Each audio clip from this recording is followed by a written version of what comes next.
After Trunks returns to the future and takes care of Cell, he's met with his tearful mother. The two of them begin restoring the future, but Bulma notices a longing within her son. She tells him that it's very obvious he misses his friends in the past, and that she would be okay with him to stay there, on one condition, that he visits every now and then. Trunks is surprised that his mother was okay with this, but after some time he agrees and returns to the past.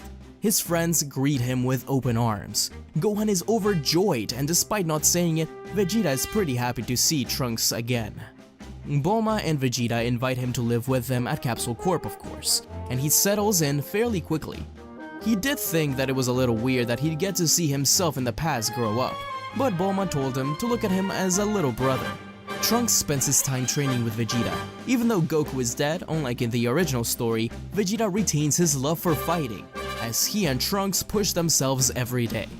Gohan also stays more interested in martial arts as he gets older, thanks to the influence from Trunks. So while he does focus on his studies, every weekend he goes to Capsule Corp to train with the Briefs family. When present Trunks and Goten are old enough to join in, they are delighted to train. Krillin joins them on occasions too.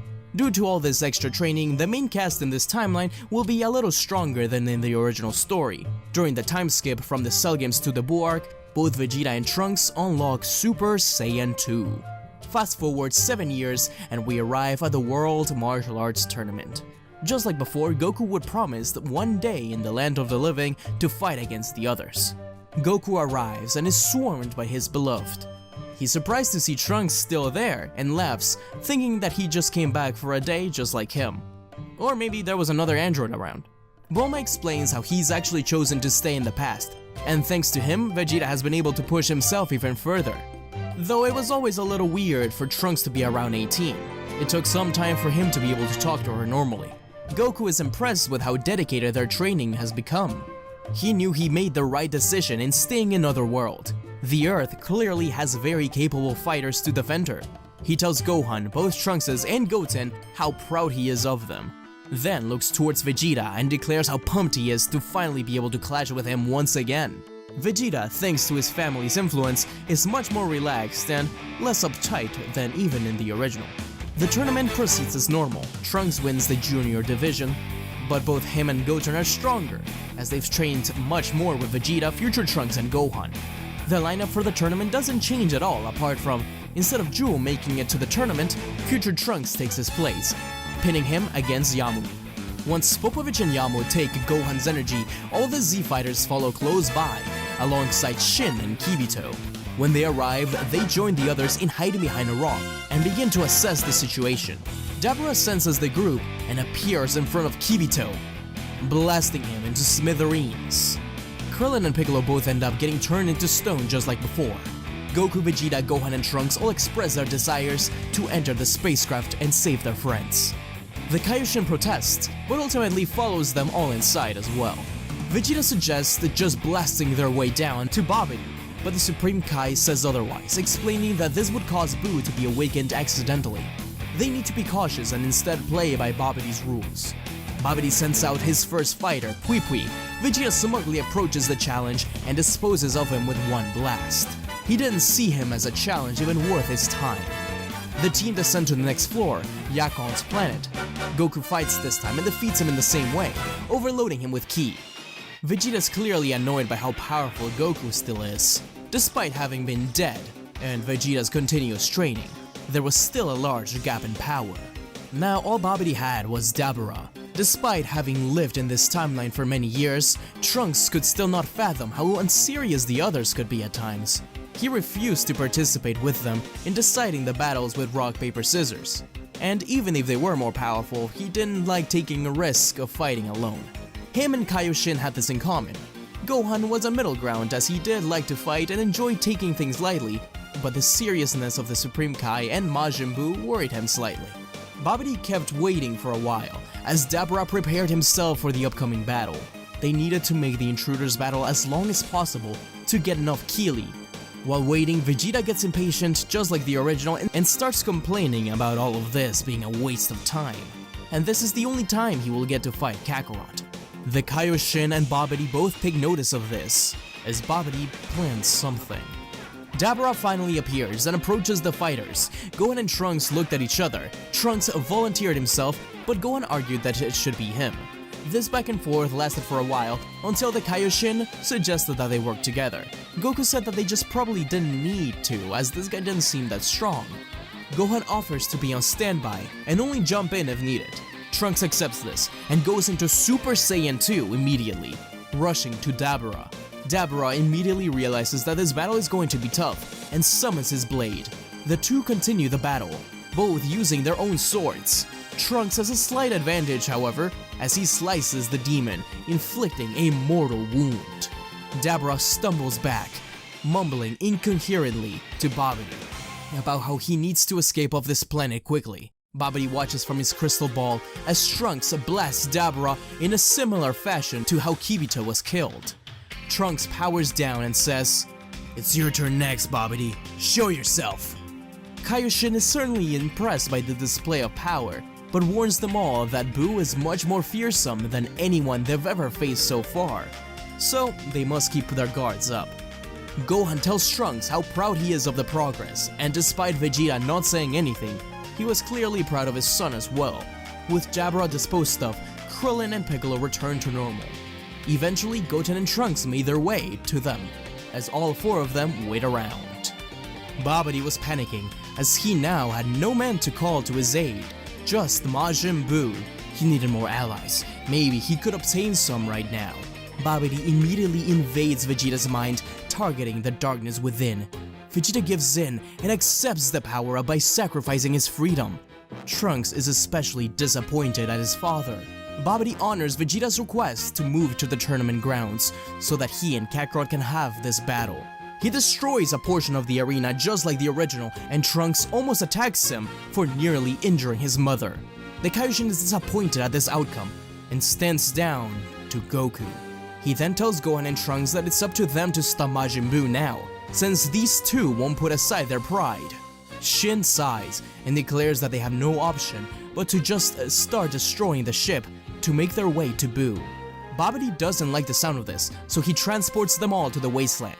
It's there when Goku and Vegeta commence their battle and the others depart to try and destroy Buu before he can be fully revived.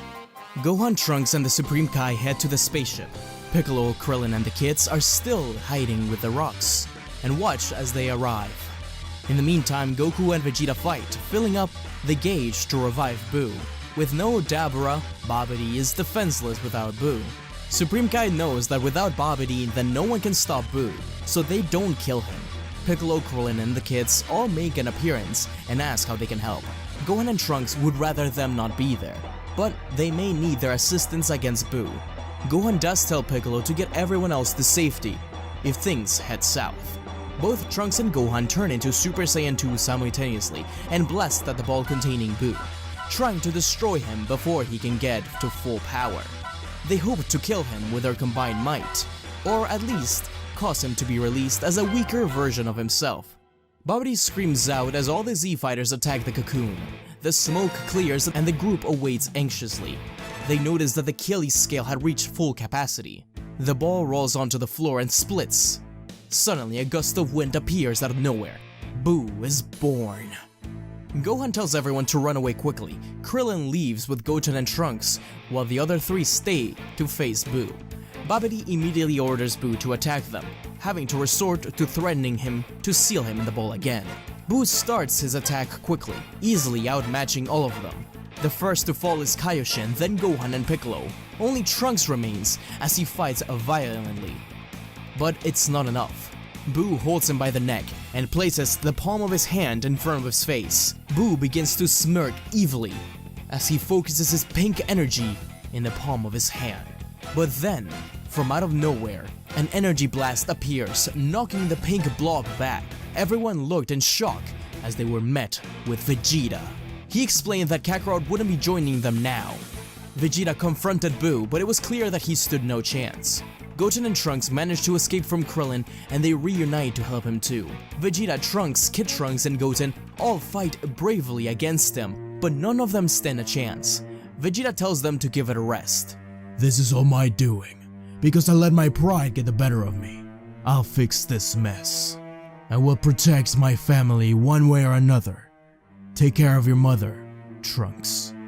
With tears in his eyes, Trunks picked up the kids. Piccolo helped too and nodded at Vegeta before taking off. They met up with Krillin and explained the situation as from far away they heard an explosion. Supreme Kai and Gohan were both thought to be dead as Majin Buu recovers from Vegeta's last attack. The Z-Fighters leave before Buu can fully reform. Vegeta had told Trunks and Piccolo that their last hope may remain in themselves, as well as Goten and Trunks, now that he, Gohan and Kakarot were out of commission. They began traveling back to Kami's lookout, where the Z-Fighters seemed to be heading. Trunks couldn't help but think that Vegeta was wrong about Gohan though. He just couldn't believe that he could have died like that. So before they were too far gone, Trunks handed the kits to Piccolo and went to try and find Gohan. He was certain that the blast wasn't enough to kill him. Finally, he was able to pick up on the very weak key signature from Gohan, and he picked him up. But just as he was about to set off, he felt an enormous explosion from behind. It was his father. He was giving everything he had to try and defeat Majin Buu. Trunks needed to move now, but despite his best efforts, he and Gohan were ultimately caught in the blast. Bulma and her party in the meantime had collected the Dragon Balls and wished for everyone killed today to be brought back to life, riddled with guilt from what Vegeta had done. Soon enough, everyone reconvened back at the lookout and discussed everything that transpired. Once Goku regained consciousness, he joined in as well. Once Piccolo arrives, he informs the others that Trunks went back to look for Gohan, but both their signatures were now gone. Goku grieves along with everyone else, but there's no time to waste. He had to teach them all the fusion dance. Things transpire as per usual, with Goku turning Super Saiyan 3 against Buu to keep him off, and Buu killing Babidi. And while the kids learned the fusion, Kibito had been revived and managed to heal himself, the Supreme Kai, Gohan, and Trunks. Then they were all taken to the land of the Kais, where they were informed about the legend of the Z Sword. Kaishin wasn't sure which one of them was worthy enough to train with it, but Gohan said that Trunks was perfect for it, as he was already proficient with sword fighting. With Gohan's blessing, Trunks began his intense training with the Sea Sword, while Gohan thanks the Supreme Kai for everything he's done, and is taken to Earth to help out against Buu. Kibito transports him to the lookout. After one final display of Super Saiyan 3 for the children, Goku tells everyone that it's time for him to leave, just as Gohan appears. The two hug, and Gohan informs him about what Trunks is doing in the world of the Kais. Bulma is relieved to hear that he's safe. Goku then catches Gohan up about what's been happening on Earth. Gohan promises his father he'll protect Earth in his place. Goku promises Bulma that he'll watch over Trunks in the meantime, and with that, Goku returns to other worlds and then teleports to the world of the Kais. Similarly to the original story, Trunks ends up breaking the Sea Sword by testing it, and then gets his potential unleashed by the Elder Kai. Meanwhile, on Earth, Buu becomes friends with Mr. Satan, but gives birth to an evil version of himself, and ultimately, Super Buu is born, beelining to Kami's lookout. Majin Buu arrives and proclaims how he's been waiting to fight the strong warriors Goku promised him. Piccolo tries to buy more time by suggesting that Buu should take care of all the Earthlings first, which he responds by unleashing an extermination attack. Afterwards, Chi-Chi slaps the monster and ends up getting killed. Goten witnesses this and immediately tries to attack Buu, but Gohan and Kid Trunks both persuade him to stop, despite Gohan wanting to go down there himself just as much. Gohan then remembers the time chamber and how they can use it to train the kids while Piccolo buys time. Gohan takes this chance to teach the kids a little bit more about training while in the time chamber. He wants to stay in there when Super Buu arrives with Piccolo, but Piccolo tells Gohan to step out, that they've got it, and if they don't, he will be their final hope. Gohan tries to argue, but Piccolo slams the door in his face. Gohan waits outside for a while, and then becomes worried, trying to open the door, but it's too late. Piccolo had destroyed it from the inside. The fight between Super Buu and Gotenks is exactly the same as per usual. Only this time Popov pushes off Gohan and Dende, since Gohan's the strongest fighter around, as well as one of the smartest. He knows that Dende will be in good hands with Gohan. The battle between Super Buu and Gotenks continues. Gohan and Dende come across Mr. Satan and they laid low for a while. Gohan knew he needed to assist, so told Dende to remain there. He'd return after Buu was taken care of. If not, then it was up to him to save Earth using the Dragon Balls. And thus, the battle continued. Gotenks had an advantage over the monsters because of Super Saiyan 3, but it was his regeneration that caused them trouble. Gohan arrived at the battlefield and watched from the sidelines with Piccolo. He wanted to help, but he was far too outclassed right now. Super Saiyan 2 just wasn't enough. Their only hope was Gotenks. Things were going well. Buu was being worn down, but luck wasn't on their side. A bright light shone and the two boys defused. Buu smirked evilly. Piccolo and Gohan looked to Goten and Trunks and panicked. Piccolo started berating the boys, while Gohan just spun into a mental breakdown. What were they supposed to do now? They had to wait 30 minutes and it wasn't likely Buu would just let them. He and Piccolo would need to stand up and fight him. He knew this battle would probably mean death. After panicking for a bit, Gohan and Piccolo turn around to find the kids messing with Majin Buu's antenna, which sets them off again. It's then when they feel an intense ski. No one is able to recognize it, but it's close to them. Finally, they appear. It's none other than Trunks. Piccolo and Gohan hardly recognized him. Buu grumbles and states how he knew he was on his way. It's why he was just toying with the boys. Trunks ignored him and walked straight up to him. Gohan and Piccolo were shocked. They had no idea how he could obtain so much power so quickly. He wasn't even transformed. Their fight began, and it was intense from the start. Buu stood no chance with these new Trunks. Gohan, Piccolo, Goten, and Kid Trunks all watched the battle transpire. It was clear that Buu would lose. So it wasn't all surprising to see Buu start running from the battle and antagonizing the children instead. Obviously, Kid Trunks and Goten felt insulted and refused, since their time limit was now over. Trunks stepped aside, curious about the power of the fusion. Gohan couldn't help but feel something was off, however. Then, in a split second, both Gotenks and Piccolo were absorbed by Buu's goo. They watched in horror as their family and friends seemed to be finally killed by the monster. Trunks glared at the beast.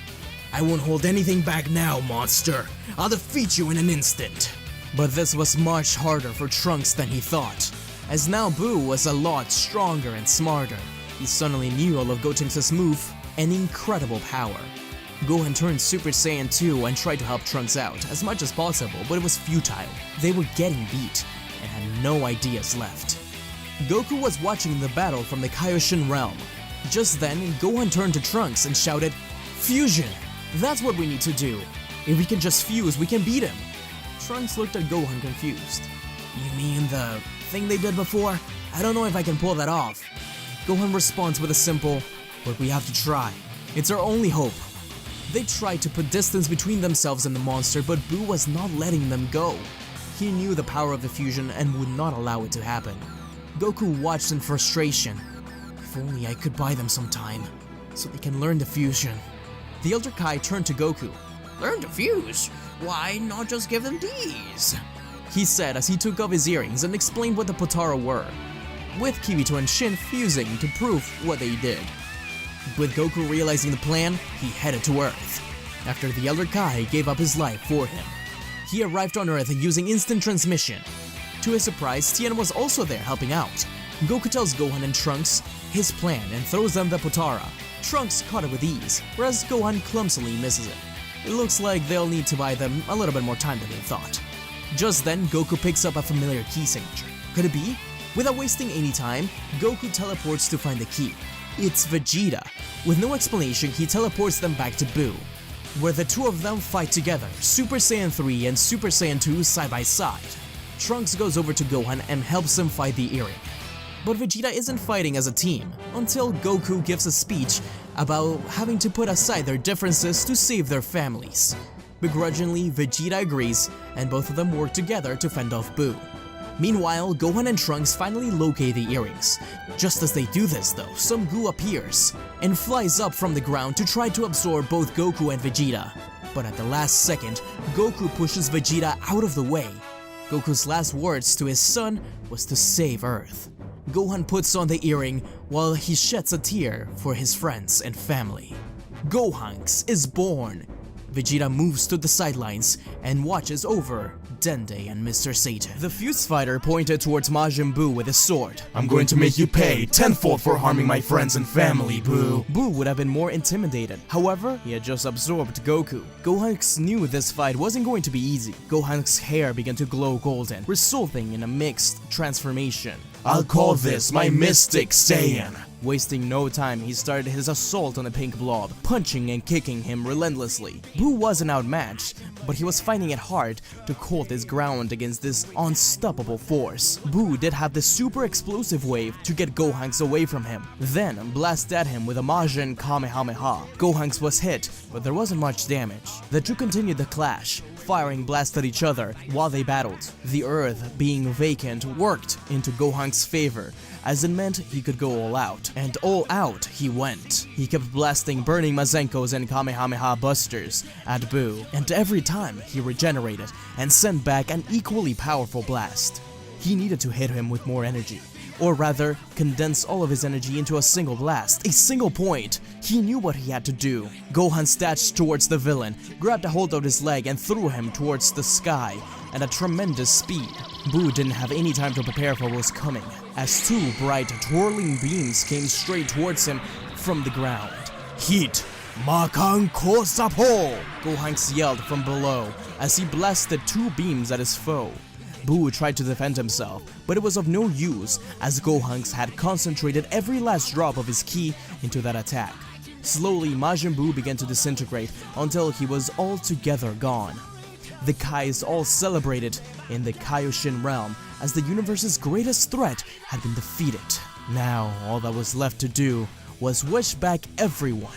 They did have the Dragon Balls and Dende, but they had to wait half a year. So, with the help of the Supreme Kai, they used the newly upgraded Namekian Dragon Balls, which now had the power to wish back multiple people to help set things right on Earth. Peace returned to the Dragon World, with the Z-Fighters happy to not have to deal with Majin Buu any longer. However, Future Trunks felt like he was forgetting something. As they returned to Capsule Corp, he snapped his fingers and realized, oh wait, the future's gonna have to deal with Majin Buu as well. So, him and his mother fueled up the time machine. He said that he'll be back, attempting to hug his father and actually hugging Kid Trunks. He also told Gohan that perhaps he could go to the world of the Kais and get himself a power-up like he did. Gohan said that he'll think about it. Future Trunks waved at everyone goodbye, excited to see his original mother for the first time in a long time, and hopefully see the future rebuilt. To her, it may only have been a week, but to Future Trunks, it has been a few years. The look in Trunks' eyes gets serious, as he promised himself not to let anyone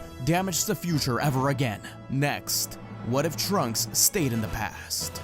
After the Earth was finally safe from Majin Buu, Trunks realized that he had another timeline to save. He opened his time machine capsule and jumped in, setting the coordinates for his own future. After arriving, he quickly went to visit his mother and catch up. He explained the situation and told her that he'd be back later. Trunks approaches the site of Buu's birth, looking up the exact location he had written down. Once he arrived there, he blasted around the area, making sure to be careful with the egg, until it was uncovered. Hopefully, this would work. And sure enough, it did. Shin and Kibito showed up on Earth, blasts ready in hand, asking him what the hell he was doing and how he knew where Majin Buu's egg was. Trunks smiles and tries to calm down the panicked Kai, telling him that he's from the past, or rather, from here in the present, which is the future to the past is at, it doesn't make sense. Shin and Kibito looked at him dumbfounded before Shin looked even more panicked and started to scream about time travel. Finally, the Kais calmed down and listened to Trunks, and while the Supreme Kai cannot approve of time travel, he couldn't really be mad at him considering he was going to take care of Majin Buu, and he wasn't trying to do anything malicious. In fact, he was just trying to get their attention.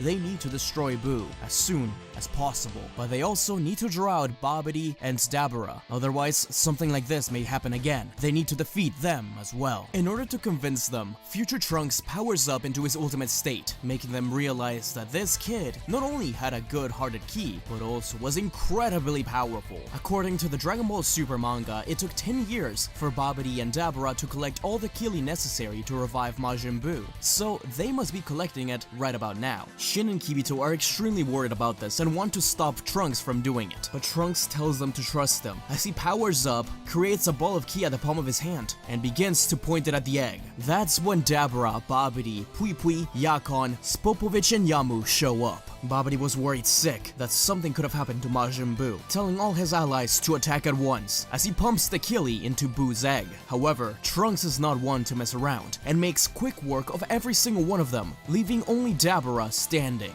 Trunks unsheathed his sword before powering up into his ultimate state. He rushed towards Dabura, slashing him with ease. Babidi's other henchman then appeared and rushed at him. Trunks flew upwards and fired a powerful double buster to the ground, taking out all of them at once. Afterwards, he landed and focused his attention on Babidi. With one ki blast, he took care of the evil magician. All that remained was Buu himself. Trunks blasted the area he was buried in, revealing the cocoon. The Supreme Kai and Kibito both jumped down to investigate with him. Shin praised Trunks, commenting on how he's never seen such a powerful display of strength. But maybe they should just leave the ball alone. Without Babidi, Buu can't be born. Trunks thought this was over, but eventually decided that it's safer to just rid the universe of Buu instead, as there's no telling what could happen in the future. Maybe Buu could just naturally wake up, or perhaps another magician could appear. Shin didn't like this at all, but Trunks assured him that he had the power to handle Buu. Trunks began to concentrate his ki, explaining how he would attempt to blow up Buu in one go. But if he escapes, then don't worry, he can easily defeat him. He didn't have any Killy after all. The Kais nodded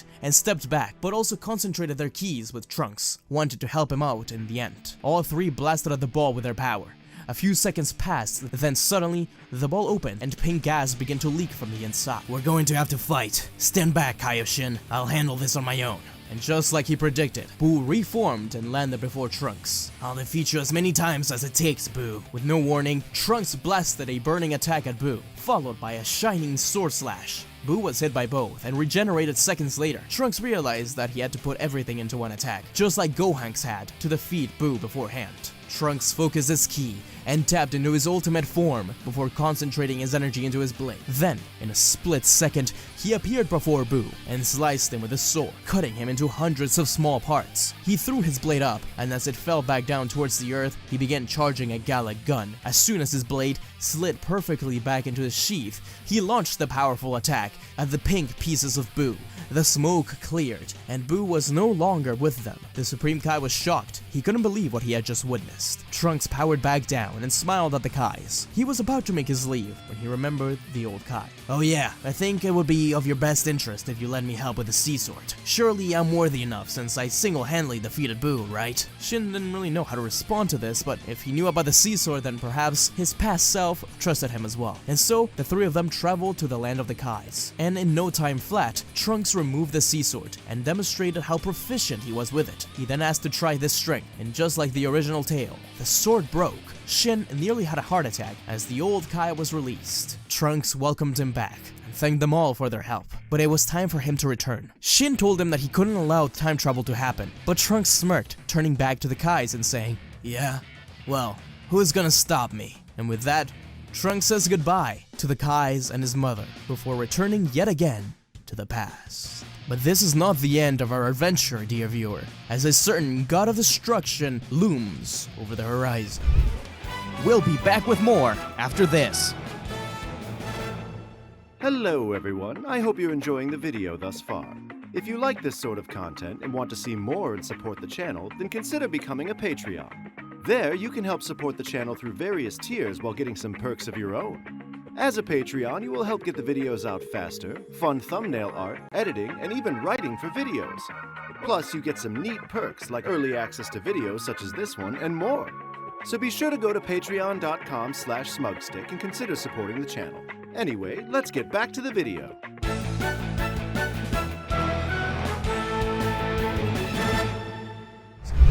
Also, in the previous part, we had the Potara fusion between Gohan and Trunks. However, because of lack of time, we didn't have a proper design for him. But after the video came out, people in my community took it upon themselves to design him. So here is what the fusion between future Trunks and Gohan looked like in the past episode. Thanks for that, you guys. Anyways, let's continue with the story. He has returned to Earth after the battles against Majin Buu, and 3 years have gone by, as Goku, Vegeta, Gohan, future Trunks, Goten, and present Trunks continue to train, with the kids even learning Super Saiyan 2 and Gohan revisiting the land of the Kais to get his potential unlocked by the old Kai, just like future Trunks had before him. The events of Battle of Gods largely happen the same, only this time future Trunks is around.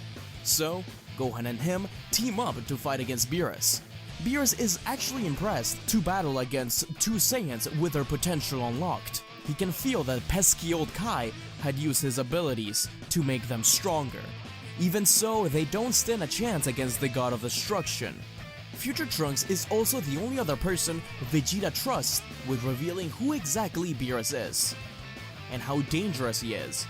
So, just like his father before him, Future Trunks is just as neurotic, and does the bingo dance along with him to keep Beerus distracted.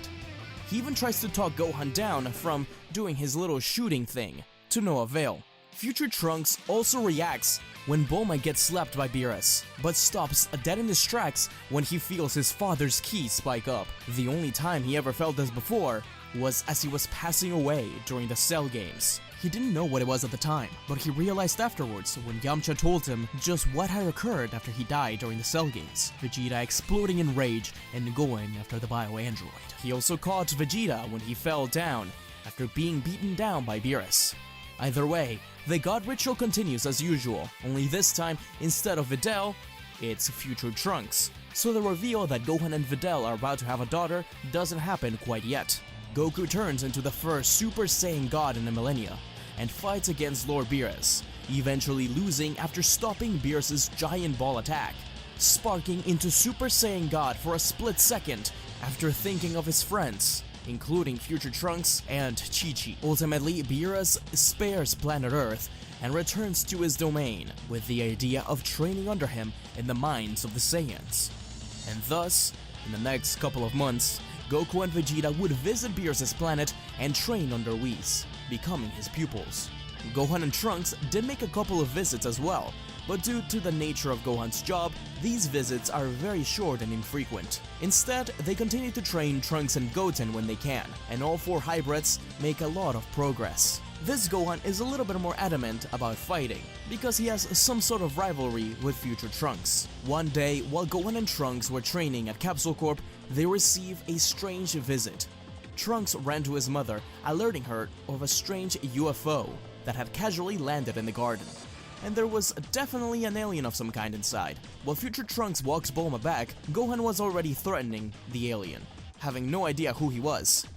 The alien declared himself to be the paragon of justice, and Gohan had responded by saying that that's not possible when the Great Saiyaman is around. This really annoyed Jacko, who pointed the gun at him. Bulma finally stopped the altercation, and finally said, "Oh, don't mind him. I bet that's Jacko just looking for my sister."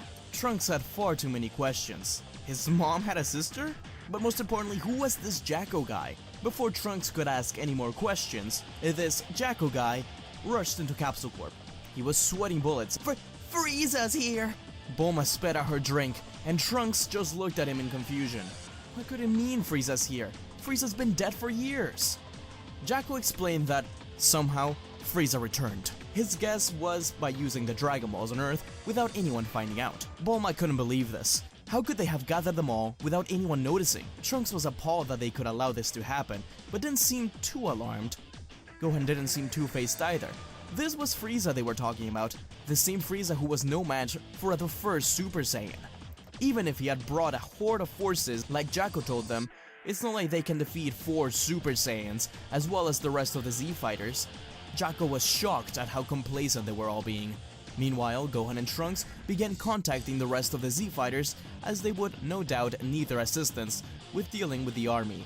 Eventually, everyone assembled at the location Jacko predicted Frieza would land. Luckily, it was a little bit away from the civilization.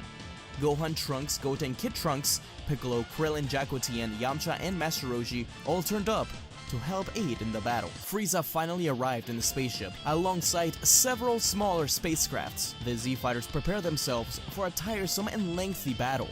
They begin by taking care of all the grunts.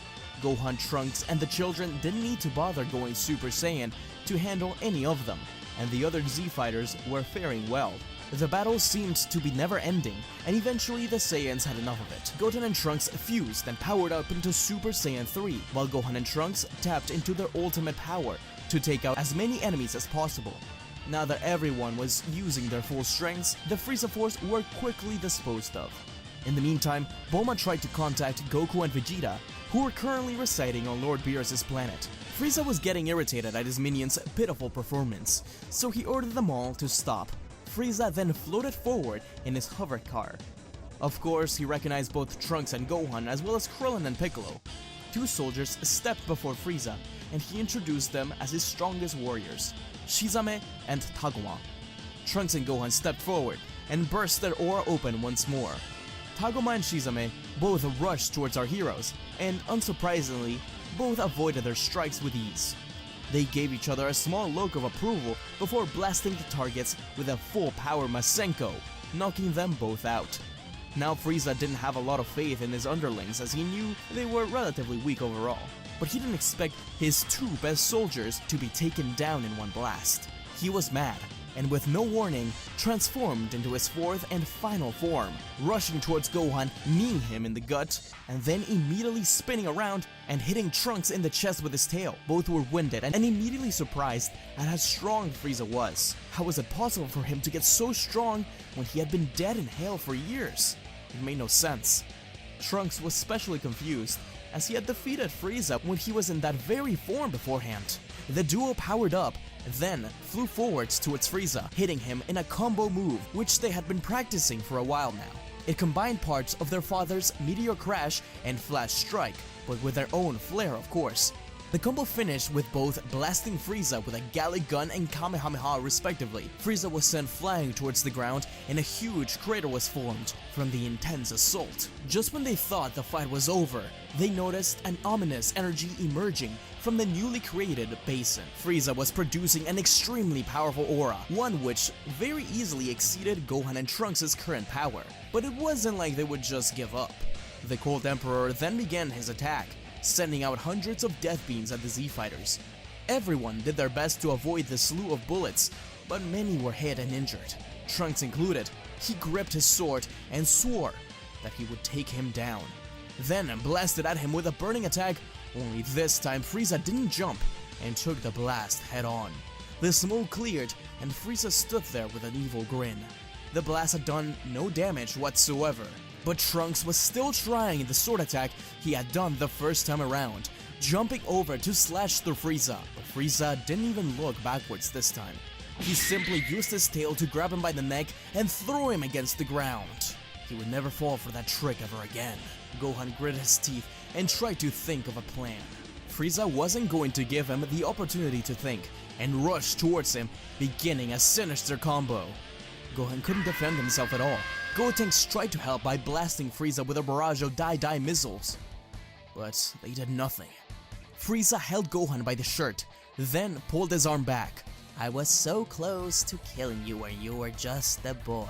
I'm so glad I've been given the opportunity to follow through with my threats. And after you will be the rest of your friends and family. Frieza struck Gohan's chest with his hand, but at the exact same time, there was a bright blue blast coming from above. Frieza was in the line of fire and took a direct hit, dropping Gohan in the process. Thankfully, someone caught him. This someone being a very angry Goku, who was sporting a brand new blue hair color. Similarly, Vegeta also had this hair color and went on over to Trunks, helping him up and taking him to the rest of the fighters. As it turns out, Bulma had been trying to contact them repeatedly since Jacko first alerted them of the attack, but she received no answers. However, when Frieza powered up and transformed to his golden state, and Gohan and Trunks had to try their best, powering up to their max, that was when Goku and Vegeta felt that incredible power, using instant transmission to get to Earth. Beerus and Whis instead traveled by Whis' warp ability, so they were due to arrive in a couple of minutes. Since Goku got the first attack in, Vegeta argued that it was his turn to battle next, and so the two of them battled for a while. They seemed equally matched, but it soon became obvious that Frieza was starting to slow down and run out of stamina. Vegeta wasn't in a holding back mood, however. Seeing what Frieza had done to both his sons had put him in a dangerous mood. With a full power Final Flash, Frieza's eyes widened as the giant Final Flash consumed his body. He felt every single one of his cells disappear slowly as his consciousness was once again transported into other worlds. But he could still see Vegeta, the boy he had seen grow up into this powerful man. But the blue glow reminded him of something else entirely. Not only the Super Saiyan he fought on Namek, the one that caused him fear, But also in Vegeta's eyes, he could see the Saiyan that killed him all those years ago. The sword reflecting his metallic body that had just been gifted to him. He couldn't believe this had happened again. Vegeta defeated the Cold Emperor in a satisfying finale. Not only had he avenged his sons, but Vegeta felt like a weight had been lifted. After all, Frieza was the source of all the fear he had during his childhood years. So yes, in this story, Vegeta does get the victory we all wanted. Finally, the battle was over. Goku used instant transmission to head over to Korin's tower to collect some senzu beans for anyone who may need them. Gohan specifically had been mortally wounded, but finally, peace returned to Earth, with Trunks running over to his father and giving him a hug. Vegeta didn't hug back until little Trunks also ran in and hugged him. He finally hugged his two sons, thanking them for doing their best against the Cold Emperor.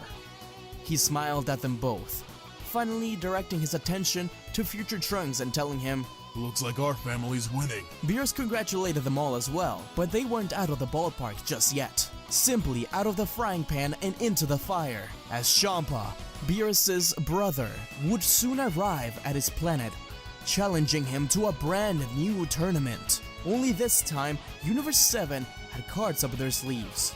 Not only the Super Saiyan gods, not only the currently training Gohan, but the Sword of Hope by their side.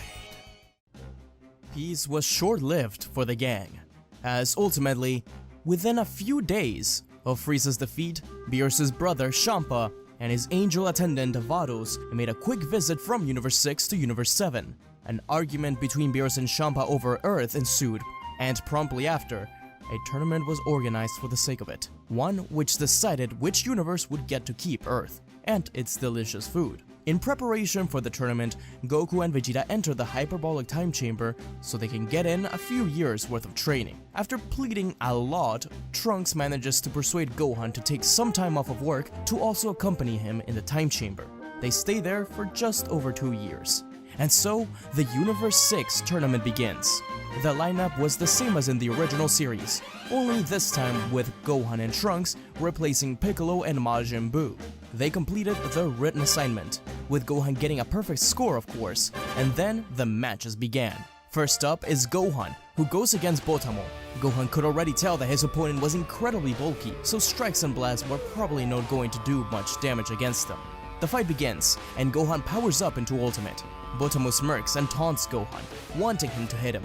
Gohan approaches slowly, before sprinting full speed at the opponent and slamming into him with his shoulder. Botamo wasn't expecting this, but despite being caught off guard, he stood his ground and pushed him back. Gohan was surprised at how sturdy he was, however, he wasn't using his full power just yet. Gohan burst open his aura and pushed himself into his stomach, and then began to lift him up. Botamo slowly began to rise and start to flail, trying to grab Gohan and stop him. His attempts were futile, however, as he couldn't reach him at all. With one final burst of ki, Gohan threw Botamo out of bounds. Trunks cheered from the sidelines. He expected no less from Gohan after all. The next competitor made his way to the stage, who took everyone by surprise due to his resemblance to Frieza. Gohan didn't trust him at all, despite him talking about all the good he's done. There was just something about him that felt off, and didn't feel genuine. Their battle began, and Gohan wasn't having any issues at all. After all, Frost was still in his first form. Gohan began to get impatient, and just told him to transform already, so they can have a proper fight. Frost was caught a little off guard by this, not to mention insulted. So, Frost transformed into his final form, immediately to shut him up. The two continued to battle, and Gohan wasn't having a challenge at all, so he just planned on finishing it. Frost was beginning to panic, so he decided to use his trump card. Gohan, however, was feeling anxious. He had no idea how his opponent was expecting to win when this was all he had to offer. Gohan got in close and punched his chest hard, then fell backwards. He was suddenly overcome with intense dizziness and nausea. He could tell immediately, however, that this was the work of some sort of poison, thanks to his knowledge on biology and chemistry. He just had to get the others. He had to. But before he could, he passed out. Everyone stood in silence, taking in what just happened. No one knew what to make of it, including the announcer, who declared Frost the winner in a confused manner. Videl was thinking to herself, what could have Gohan been trying to tell them? Frost smirked and remarked on how that fight was easier than he thought it would be. No one really knew what to make of it, Trunks especially. He was up next. He was quite worried about his foe. He didn't even see Frost's attack, which took down Gohan. Had he really been hiding his true abilities through the majority of their fight? Trunks began walking down the arena, passing by Gohan in the process. Everyone was confused at how such a one-sided fight suddenly ended with the clearly weaker one winning. Trunks jumped onto the arena and stared down at Frost. He didn't trust him one bit either, and decided he better keep his distance until he understood his abilities. Thankfully, he was Vegeta's son, and he specialized in Ki Blasts.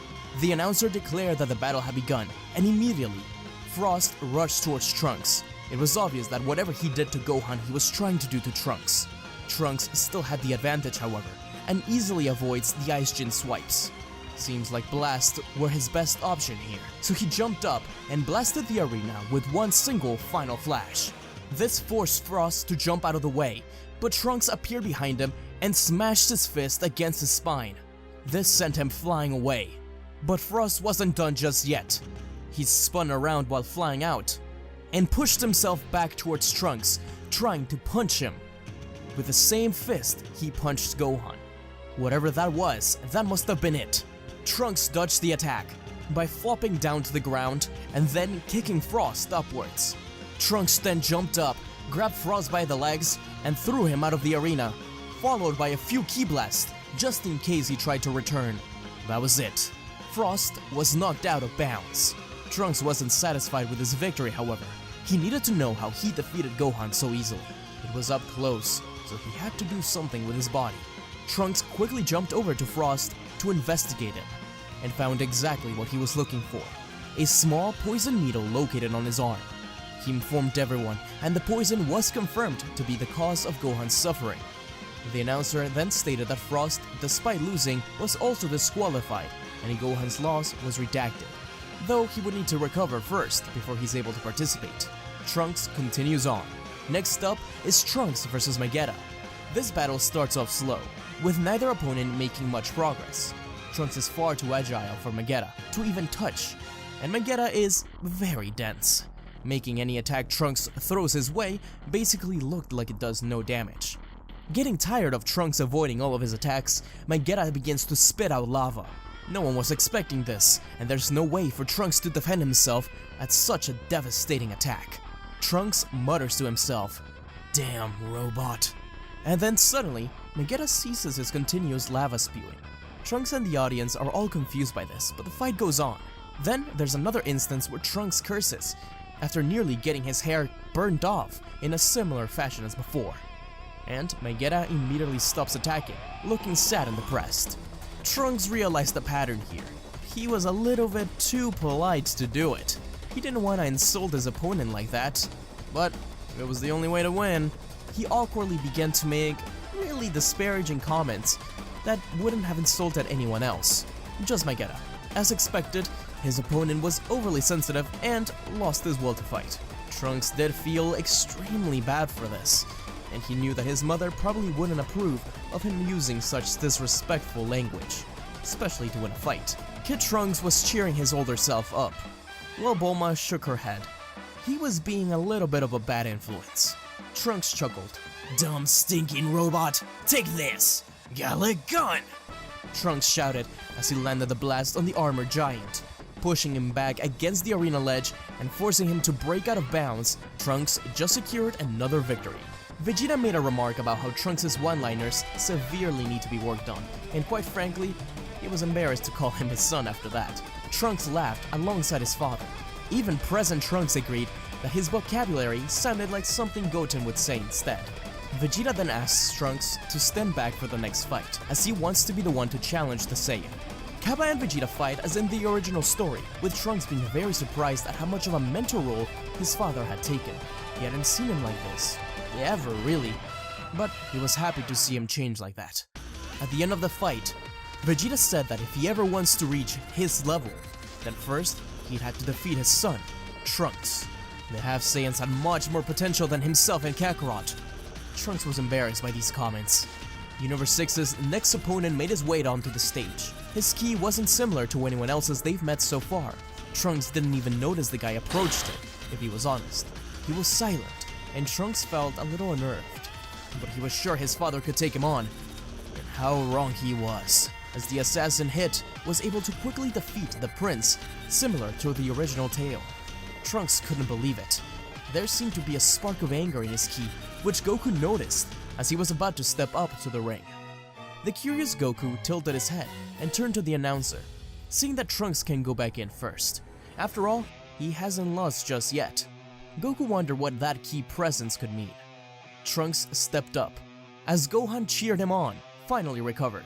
The battle began, and neither fighter moved. Trunks was watching his opponent carefully, trying to figure out what the best course of action could be against a fighter like him. His opponent Hit just stared back at the half Saiyan, seemingly wanting to strike. Trunks wasn't able to find any opening in his stance, but decided to strike first anyways. Hit avoided his punch with ease, then again with his kick and all other moves Trunks threw his way.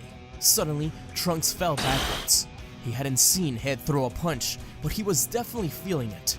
Somehow this guy was impossibly fast. Gohan, Goku, Vegeta, and the others, watching from the sidelines, had no idea what just happened.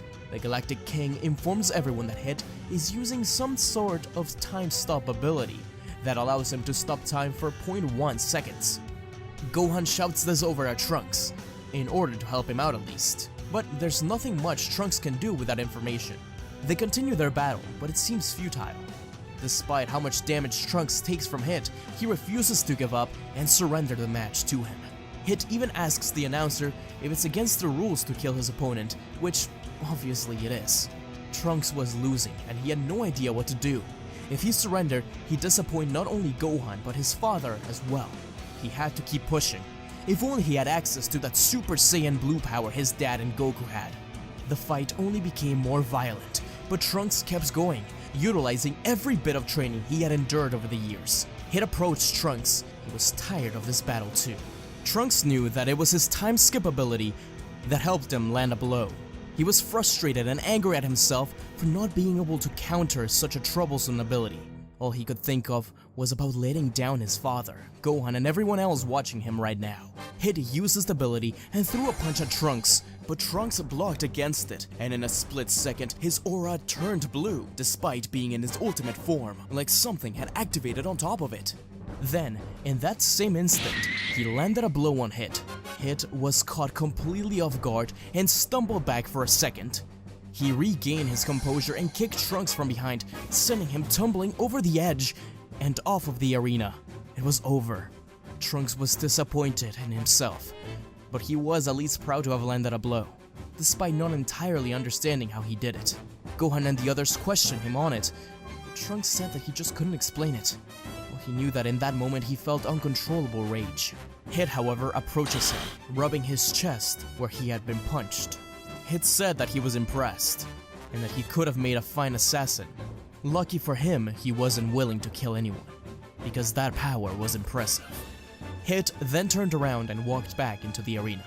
Trunks was confused, but he'll take the compliment. Next up was Goku, who unveiled his Super Saiyan Blue Kaioken trump card. Hit suffered quite a lot of damage during this fight. After all, he had been in 2 previous battles already, so he was a little bit more tired than in the original series. Even with these disadvantages, Goku's not quite able to beat him, and so he steps out of the arena, hoping to fight him at full force one day. Gohan attempted to defeat him as well, but just like with Trunks, he struggled to even land a blow. What Gohan had over him was just how smart he was. Even if he didn't win, he landed a few blows. By misdirecting Hit and pretending he was punching somewhere else where he was actually kicking. But be it as it might, and even though Gohan is Super Saiyan Blue level at this point, Hit's time skip is just something he needs to analyze more. Perhaps if he gets to fight him again someday, he will be ready. Either way, just like in the original story, Monaka steps to the ring. Monaka cautiously approached Hit, throwing his most fearsome punch. Hit was pretty fed up with the tournament, launching himself out of the arena and walking off. And thus concluded the Universe 6 and Universe 7 tournament. Beerus would not stop bragging, of course, until Zeno made his appearance. Goku became friends with the Omni King immediately. alluding to a possible tournament of power. Trunks couldn't believe it. Goku was so much more trouble than it was worth. He wondered what it would have been like if he had been in the future. Maybe they would have survived, or maybe he would have egged on the androids. Peace returned to Earth, and our fighters went back to their daily lives of training. Trunks in particular wanted to use that rage he had felt. He wanted to unlock it fully, and Gohan was helping him, because no one knew rage quite like Gohan.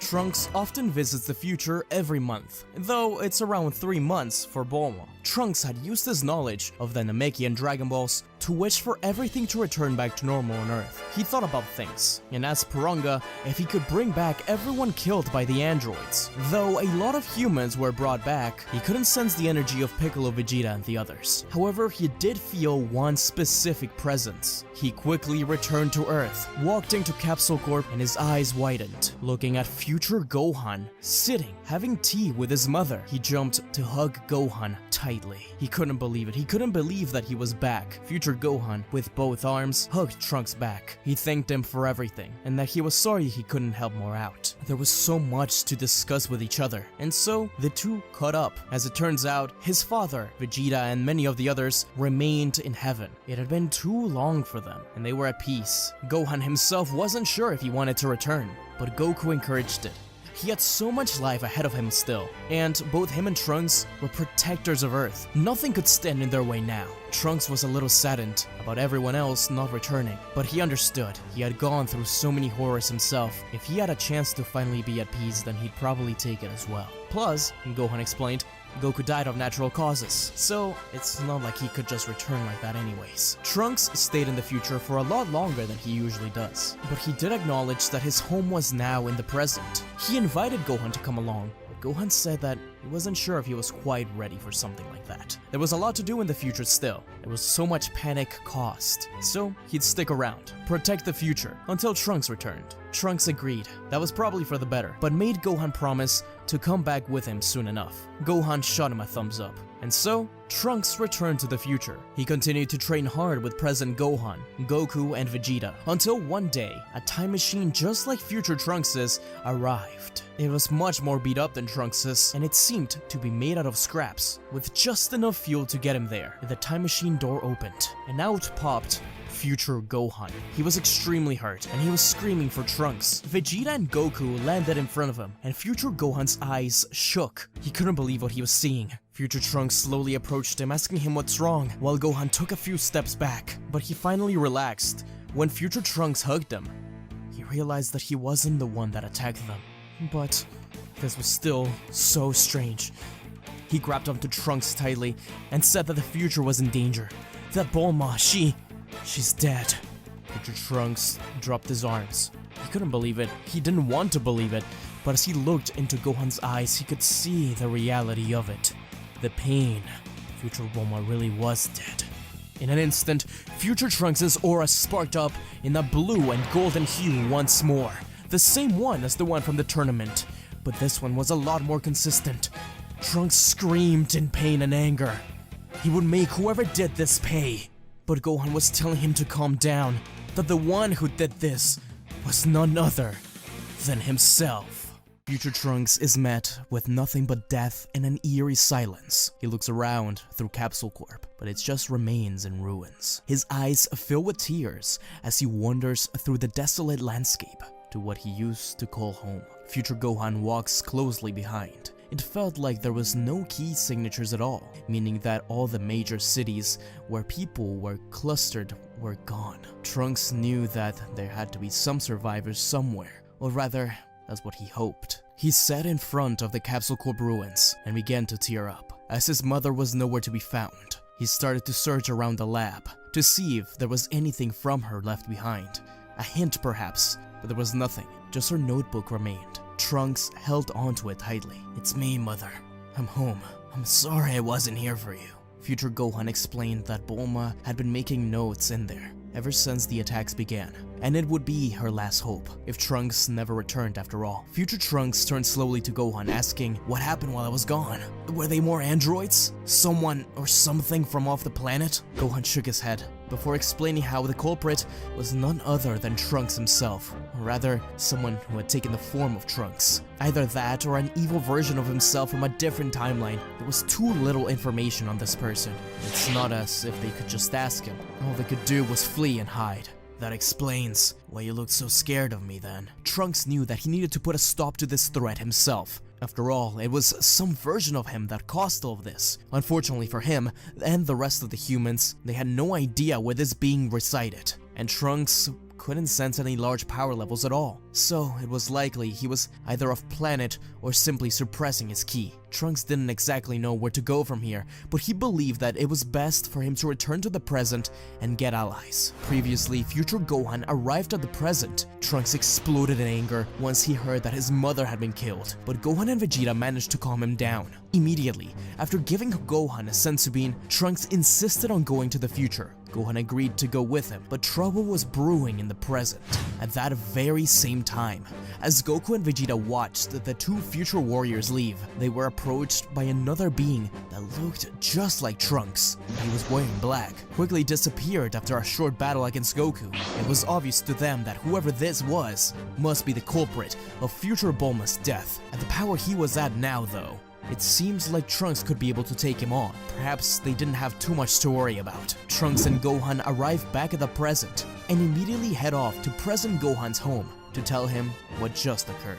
Future Trunks wanted to get Gohan. He trusted him. He knew the two of them could take care of this. When they arrive, Gohan calms him down to the best of his abilities before suggesting that they tell the others. After all, they may be able to help. Future Gohan and present Gohan awkwardly shake hands before present Gohan hears the sound of Pan's cries and goes to get her. Future Gohan couldn't believe what he was seeing. In another life, he could have had a wife and a kid, lived peacefully, and researched just like he always wanted to do. He did feel a little jealous of Gohan.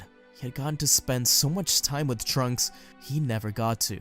But they had more important things to take care of now. This wasn't the ideal way future Gohan wanted to arrive at the present. He wanted to arrive when he was ready, not when he was forced out by some being. As future Gohan turned around to walk through the door, present Gohan set Pan down. But future Gohan heard Pan's little voice shouting for her dad. He clenched his fist, choking up. He turned around to see that she was actually lifting her arms for him. Future Gohan was taken aback, unsure of what to do. But present Gohan placed a hand on his shoulder and nodded at him. Future Gohan slowly approached the girl, picking her up and holding her tight. He was nervous. He hadn't picked up a baby ever since, well, Trunks. He looked up at him, smiling.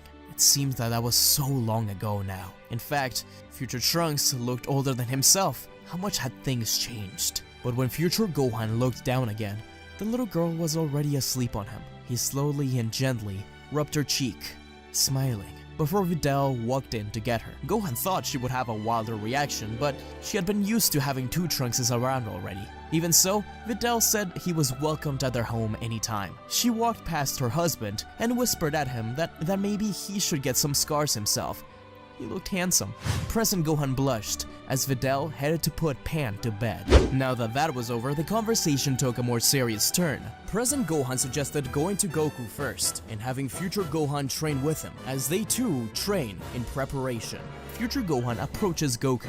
This future Gohan has already gotten to spend a good bit of time with Goku in heaven, but seeing his father older in the living realm was very strange. In fact, Goku didn't recognize him at first until he sensed his ki. Goku thought Gohan had just gotten hurt while play fighting with Pan and had gotten a few scars. But future Gohan immediately jumped to hug his father. Goku cocked an eyebrow before present Gohan and future Trunks landed by his side, explaining the situation. Goku understood that this was the Gohan who was forced to fight his entire life, but with very little guidance. He knew they were in a hurry, but Goku asked future Gohan if he wanted to train for a bit. Enthusiastically, the future Saiyan agreed. He headed into the time chamber, while present Gohan and future Trunks trained outside. Trunks was trying to hone his power of rage, which he felt during the Universe 6 tournament, while Gohan was trying to find a way to also obtain a new power. Inside the chamber, Goku gave future Gohan some guidance, and scolded him for not visiting his mother much. Gohan was glad to have this time with his father, slowly growing in power through the months of training. Goku knew how to deal with a Gohan who didn't have Super Saiyan 2 yet, so this really helped him get there. and evolve even further. Could this be enough? Goku said that if the guy they fought was that Trunks Black guy, then surely this power should be enough to defeat him between the three of them. They exited the chamber, with Goku and Vegeta offering to come along, but Trunks told them that they need to do this alone for now. Just Trunks and the two Gohans. If they need their help, they'll come get him. Plus, it's gonna be cramped in the time machine. They said to the future. Trunks popped the time machine into a capsule and, with the jar in hand, walked over to Capsule Corp. President Gohan couldn't believe all the devastation he was seeing. It was horrific, with both him and Gohan raising their power levels to try and lure their enemy. Future Gohan gulped at the immense power he could feel. Surely they could defeat Black like this, right? He then joined them both in powering up. After a minute of that, they detected a weirdly sinister key. It felt like nothing they have ever experienced before. Dark, ominous clouds started to form as their enemy arrived. Stepping out of the violent winds came a figure who looked identical to Trunks apart from his outfit, which was black. "Who are you?" Trunks immediately shouted towards the doppelganger. He simply responded with a sadistic grin. He recognized future Gohan as the kid who stood up against them. He liked playing with him, which is why he never killed him. Black then tilted his head. So, he had a twin and a friend too, huh? The two Trunkses stared each other down before rushing towards one another. Their blades clashed, and a shockwave shook the entire area. Trunks wasn't messing around, however. After his first strike, burst out his aura, ascending into his ultimate form. Afterwards, he immediately blasted his copycat, sending him to the floor. Gohan watched from the sidelines, as it looked like Trunks was more than enough to handle this. The two of them continued to fight, but the evil Trunks wasn't getting any hits in at all. Trunks was dominating the battle. Suddenly, another ominous key started to approach. Trunks Black smirked and distanced himself from Trunks. "You're both as good as dead now." From the same black clouds emerged a Kai? Neither Trunks nor Gohan recognized them at all, but it clearly seemed like a Kai. This just got a whole lot more confusing for the three hybrids. The unnamed Kai and Trunks' doppelganger flew up and stared down at both Gohans and Trunks. Present Gohan and Trunks were now both in their ultimate states at this point. "Who are you both? What do you want?" Trunks shouted at the two of them. The Kai stepped forward and explained how they were simply cleansing the world. No, the universe of this mortal filth that runs rampant within it. Future Gohan asked who the Trunks was then, to which both enemies laughed. Trunks Black stepped forward. "My name is Zamasu, the newly appointed Supreme Kai of Universe 10. We watched your battle in Universe 6 and were surprised that such lowly mortals could possess such power. It was a split second where your ki showed up at an alarming level. It disgusted me that such a vile mortal could hold such power. I was already growing tired of your mortals, so I took it upon myself to set out to fix things. Using the Super Dragon Balls, I stole your body, as its potential is wasted on you. I did think about taking that other guy. Son Goku, was it? His power was impressive, but your sins, Trunks, were all I needed to know.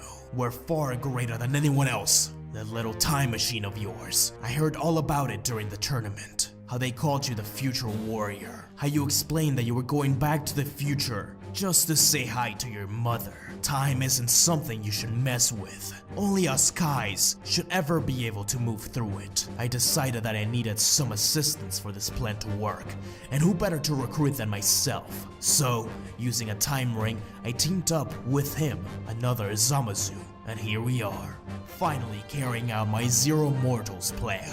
A time ring that was created as a result of your interference with time, Trunks. You truly are the worst mortal ever to grace this universe.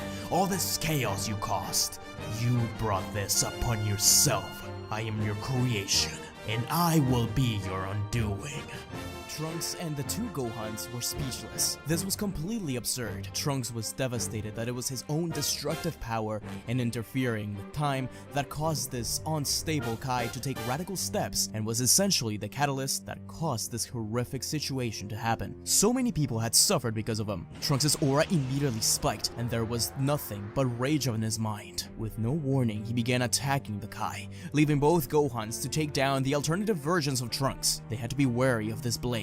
The double Gohan threat began their attack. It was surprisingly easy for them to synchronize their attacks and abilities. Present Gohan was still in his ultimate form, while Future Gohan powered up into Super Saiyan. Trunks Black was particularly curious about Future Gohan's transformations. He could feel it was Saiyan of origin, unlike the other forms the other two warriors were sporting. The two Gohans were relentless in their attacks, easily keeping their enemy on the defensive. However, the worrying thing was that this body thief seemed to be enjoying every last punch, kick, and blast they landed on him. Trunks was going full force, letting out all of his frustration. His combo was devastating, and the Kai couldn't defend himself at all. Trunks finished his combo off by blasting Zamasu with an intense final flash. Zamasu attempted to defend it, but it was useless, and the aftermath wasn't pretty. "You're done, Zamasu. Look at you. You're finished." Trunks slowly walked towards the Kai, unsheathing his sword as he did. The Kai was in a sorry state and coughed up blood as he fell on the ground. His gasps suddenly stopped, and he instead started laughing. His wounds started to heal right before them. How could this be? You see, something I missed about my story was how I used the power of the Super Dragon Balls to make myself immortal. The fallen Kai stated as a sadistic grin formed on his face. Both Trunks and the two Gohans gulped. This was going to be much more difficult than they anticipated. And not only this, but whilst the two Gohans were battling against Trunks Black, they had noticed that he was getting better and learning as he fought. This was going to be problematic indeed. The next round ensued, but this time the pair of Gohans took care of Zamasu, while Trunks fought against the evil adversary, Trunks Black. The two of them clashed blades, but Trunks noticed immediately that his doppelganger was far stronger than before, and was not only adapting to his style, but also copying some of his moves. He had to end this fast, so he could ensure his growth stops. Trunks burst out his aura, launching a deadly assault on Black. The evil Trunks tanked the hits, and afterwards grinned evilly at Trunks. I'm curious about that transformation you have. It doesn't feel purely like a Saiyan one. I fear that it's even reminiscent to something only the higher gods can achieve and unlock. If so, then you deserve even worse than death. I think it would be ironic for me to don a Saiyan transformation like your other future Saiyan friend has. It's time you understood who I really am.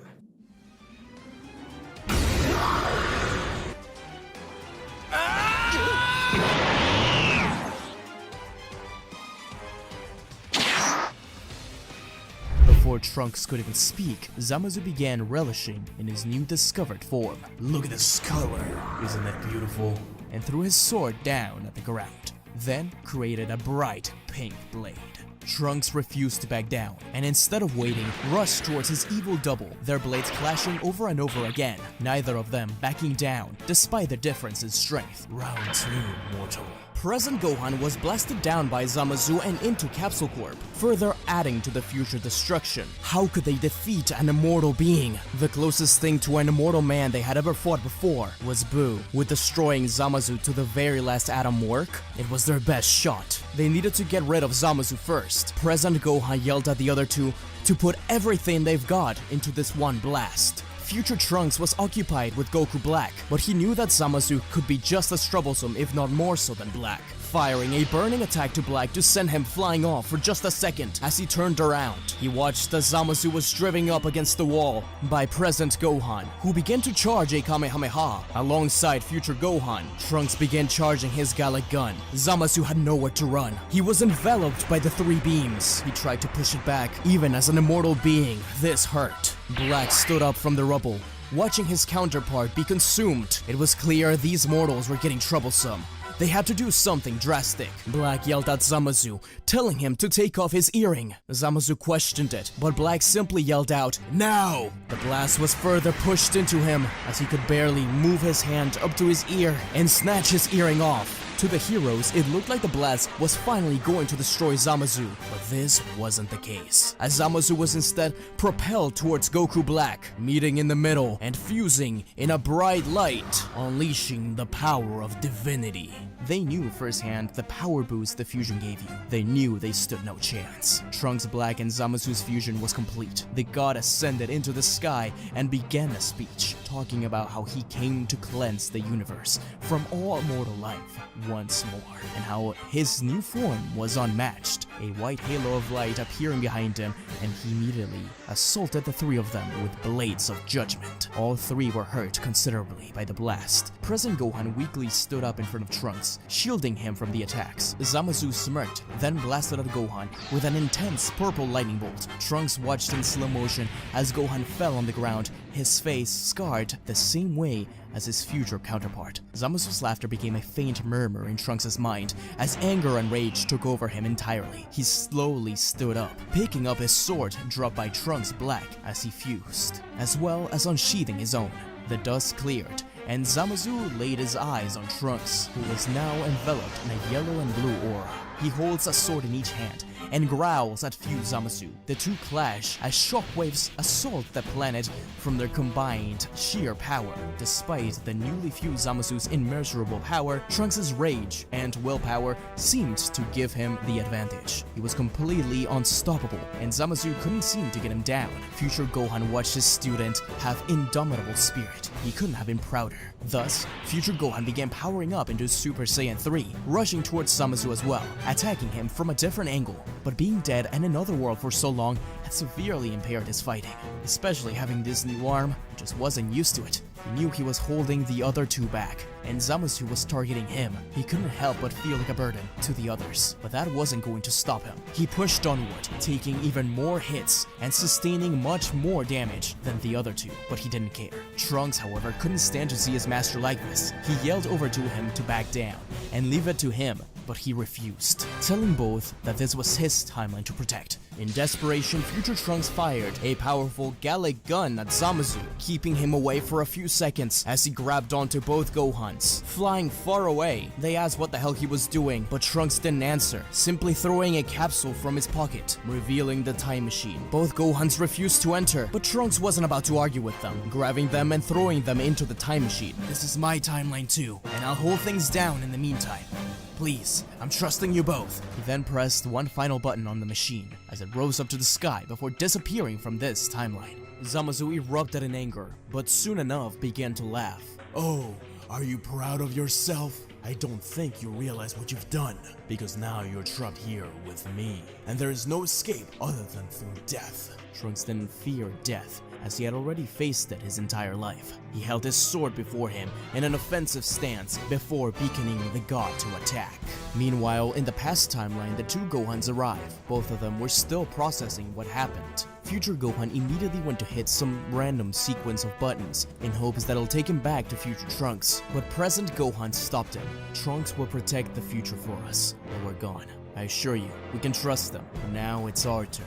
The two agreed and set off to find Goku and Vegeta, who were still currently training at Capsule Corp with Beerus and Whis. They arrive and inform them of what had occurred and the identity of the evil Trunks. Beerus, who was currently resting in the sunbed, twitched his ear upon hearing Zamasu's name. Whis looked over at the god of destruction. Looks like your hunch was right after all. Of course it was. When have my hunches ever been wrong in the past? Now, without confirmation, we better go take care of things. They go to Universe 8, and just like in the original story, go off to handle Zamasu. Goku and Vegeta are really surprised at how far this had escalated, and insisted that they headed there straight away, as it was likely Trunks wouldn't be able to hold things much longer. They take out the capsule for the time machine, and get ready to depart. Goku stopped them before leaving, saying that they still don't have a way to defeat an immortal being. So he said that, while he goes to get some senzu beans, they should go see Piccolo. He will have something for them. Future Gohan and present Gohan looked at each other. Future Gohan was excited to see Piccolo once again.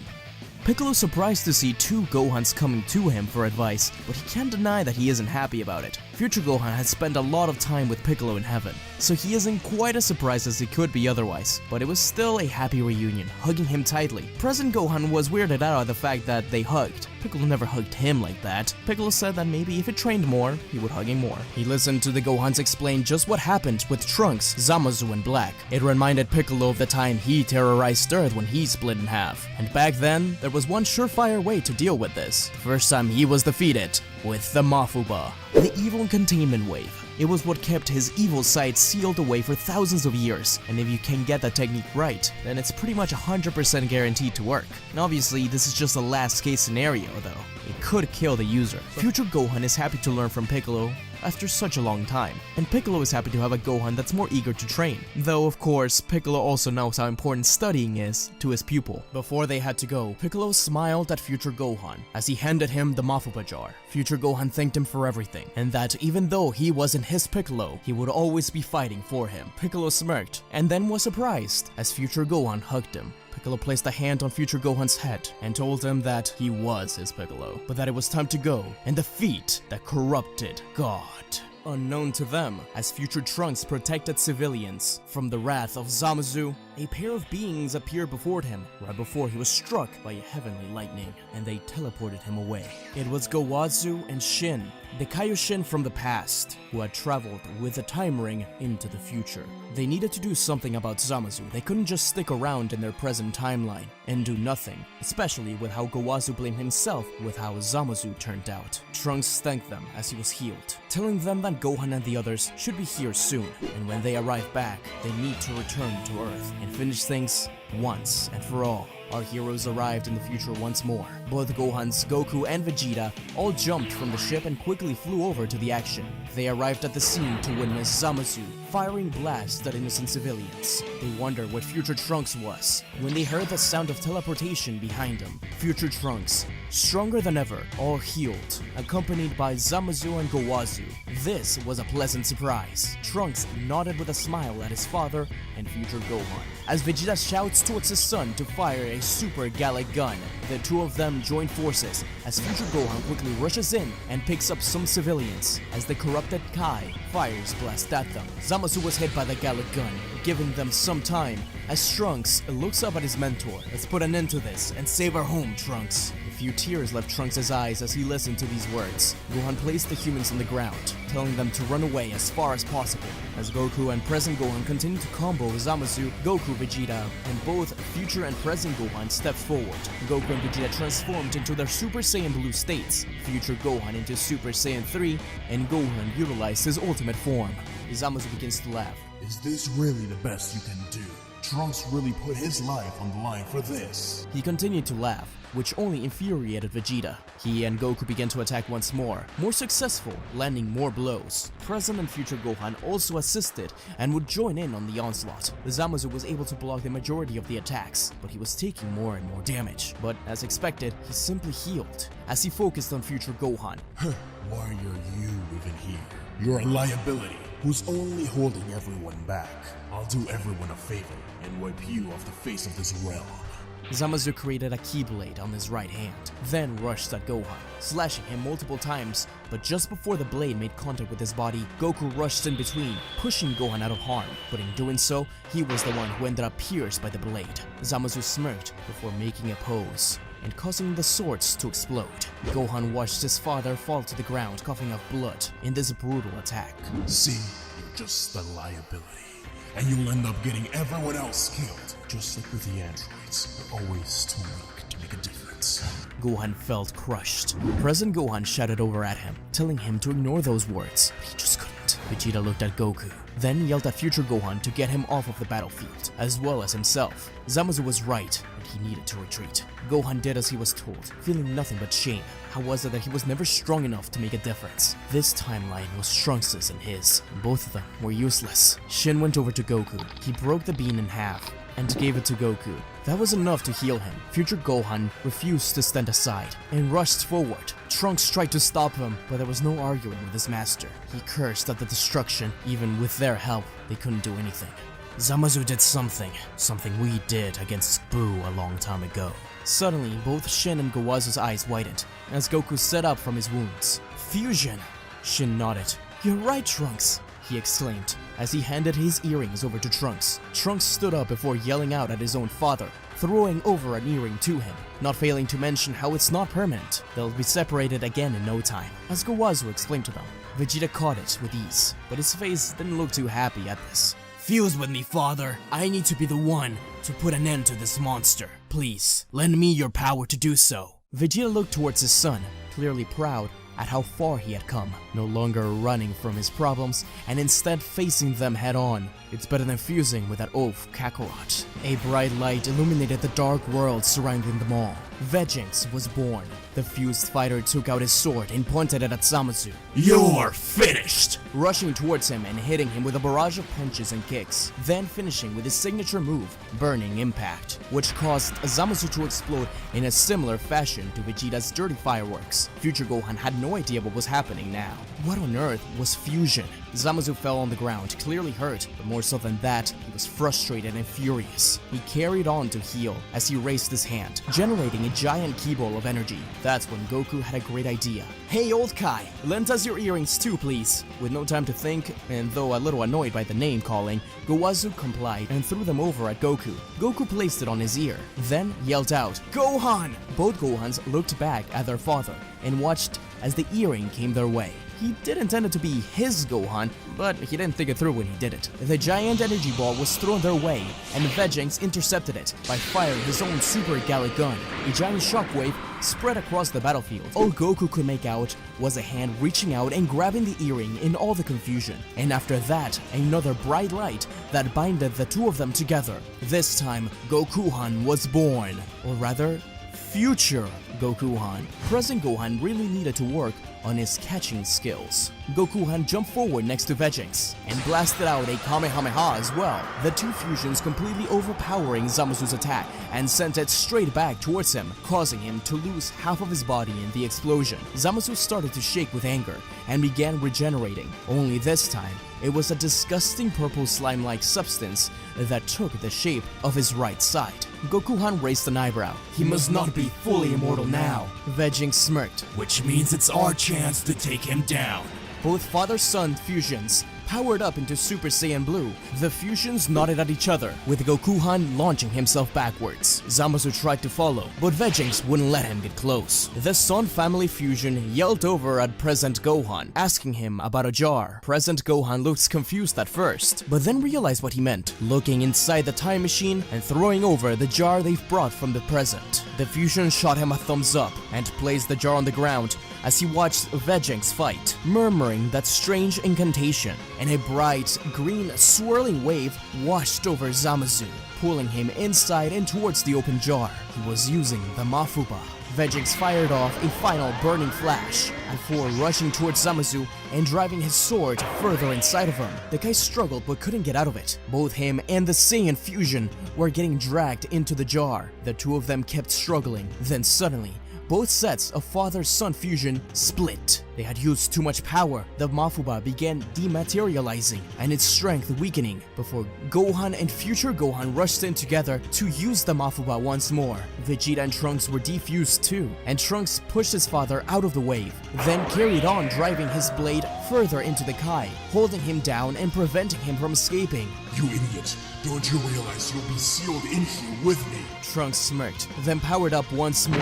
Red filled his eyes, and his hair began to flash between his signature golden color and a distinctive white. You're my responsibility, Zamasu, and I'll do anything to put you to rest, even if it means sacrificing myself. Goku realized what Vegeta was doing. He was staring straight at the wave. He yelled at him not to do it, that it was too dangerous, that they could find a way to save Trunks. But Vegeta wouldn't listen. He wasn't going to let his son be trapped in there with that monster. He reached into the Mafuba, hoping to grab the right one as he pulled back, his arm getting ripped to pieces in the process, pulling out future Trunks just in time as Zamasu was sealed forever.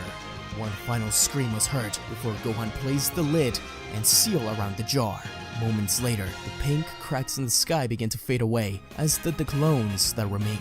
The putrid green sky fading away.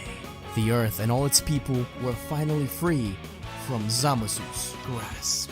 Vegeta fell to the ground as Trunks rushed over at him, thanking his father, but looking at Vegeta's arm, it was completely destroyed. It reminded him of that time future Gohan lost his arm. Ironic, another one of his loved ones losing a part of himself to save him. He promised that would never happen again, but he had failed. If only he had been strong enough to do it by himself. But future Gohan placed a hand on his shoulder, smiling at him and telling him he did an amazing job. As from his pocket, he pulled out the second half of the senzu bean and gave it to Vegeta. His arm wouldn't be able to be healed by it. It was far too damaged, but it would at least help him for now.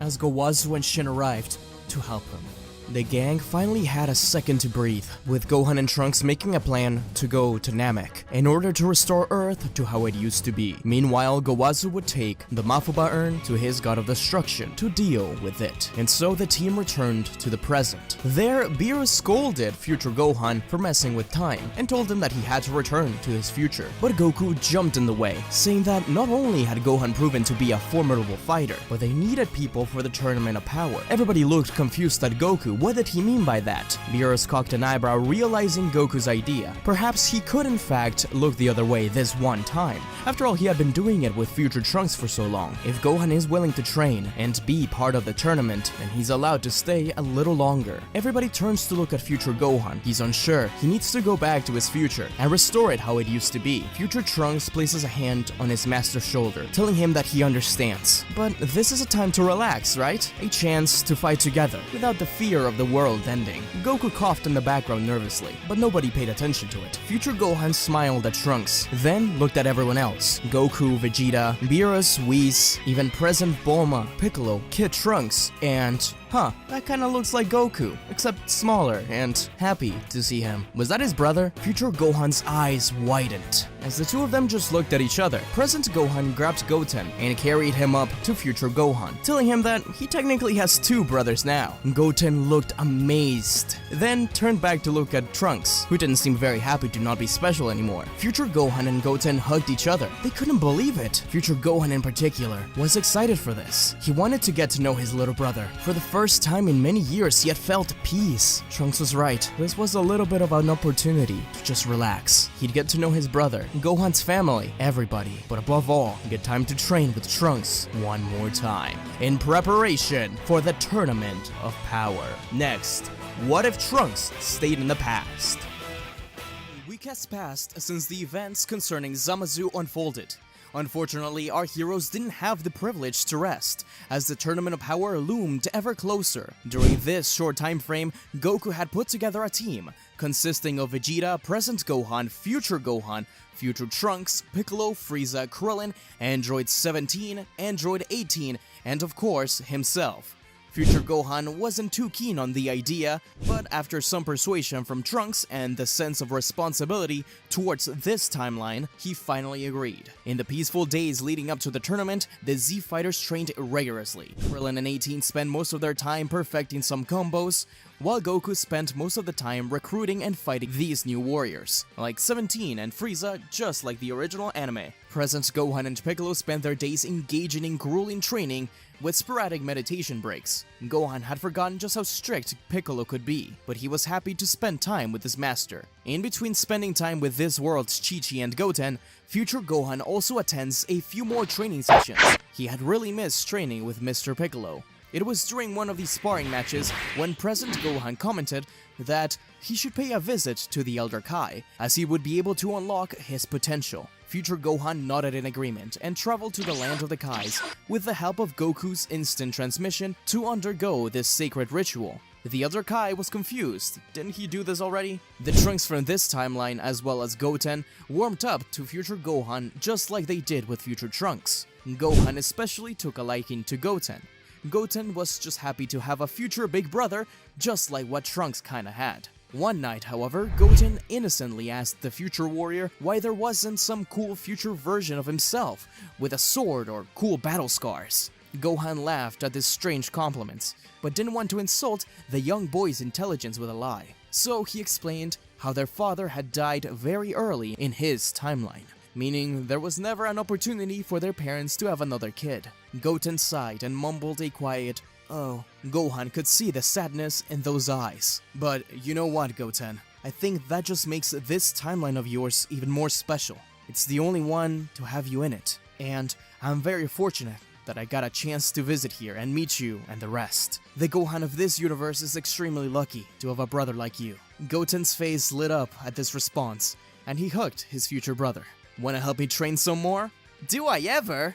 Finally, there was future Trunks, who had spent a good portion of his brief intermission training with his father. But when he wasn't doing that, he would often wander outside to the wilderness and meditate.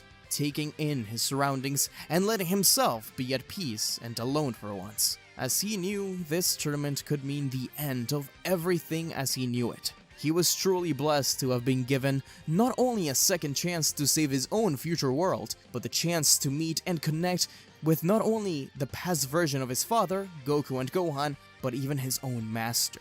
He truly did believe he was fortunate, despite going through hell and back. It was all worth it in the end. Now, if only he could get this new power mastered. That white-haired form he tapped into in the previous battle was crucial, and would be even more so if he wanted to secure a victory in this next challenge. Finally, the fateful day of the Tournament of Power arrived. Chi-Chi, Bulma, and Videl hugged their husbands and bid them farewell with tears in their eyes. Finally, they arrived.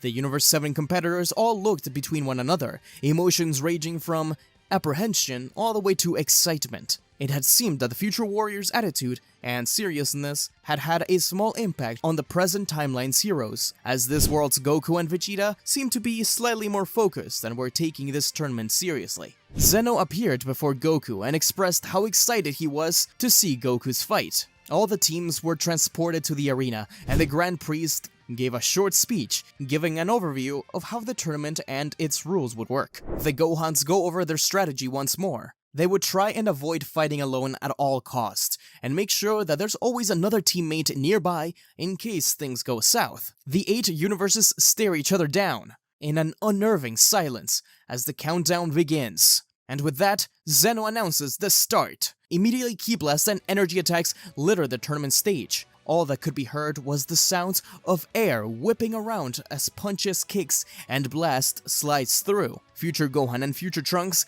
gave a look of determination to one another. This was it. Goku, Vegeta, Android 17, and Frieza all have a slight smirk as they walk forward from the rest of the group. Android 18 decides to stay back with Krillin to get a feel of what was going on. This is nothing against your plan, Gohan. I'm sure it'll help you guys. But this is just how we handle things, you know? And with that, those 4 warriors ran off to do their own thing.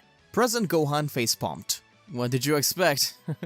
Still, Gohan was slightly irked by his father's decision to do this, and followed after him. All who remained was Future Gohan, Future Trunks, Krillin, 18, and Piccolo. So, half of the original team. As in the original story, Goku and Vegeta come face to face with the Tree of the Dangers.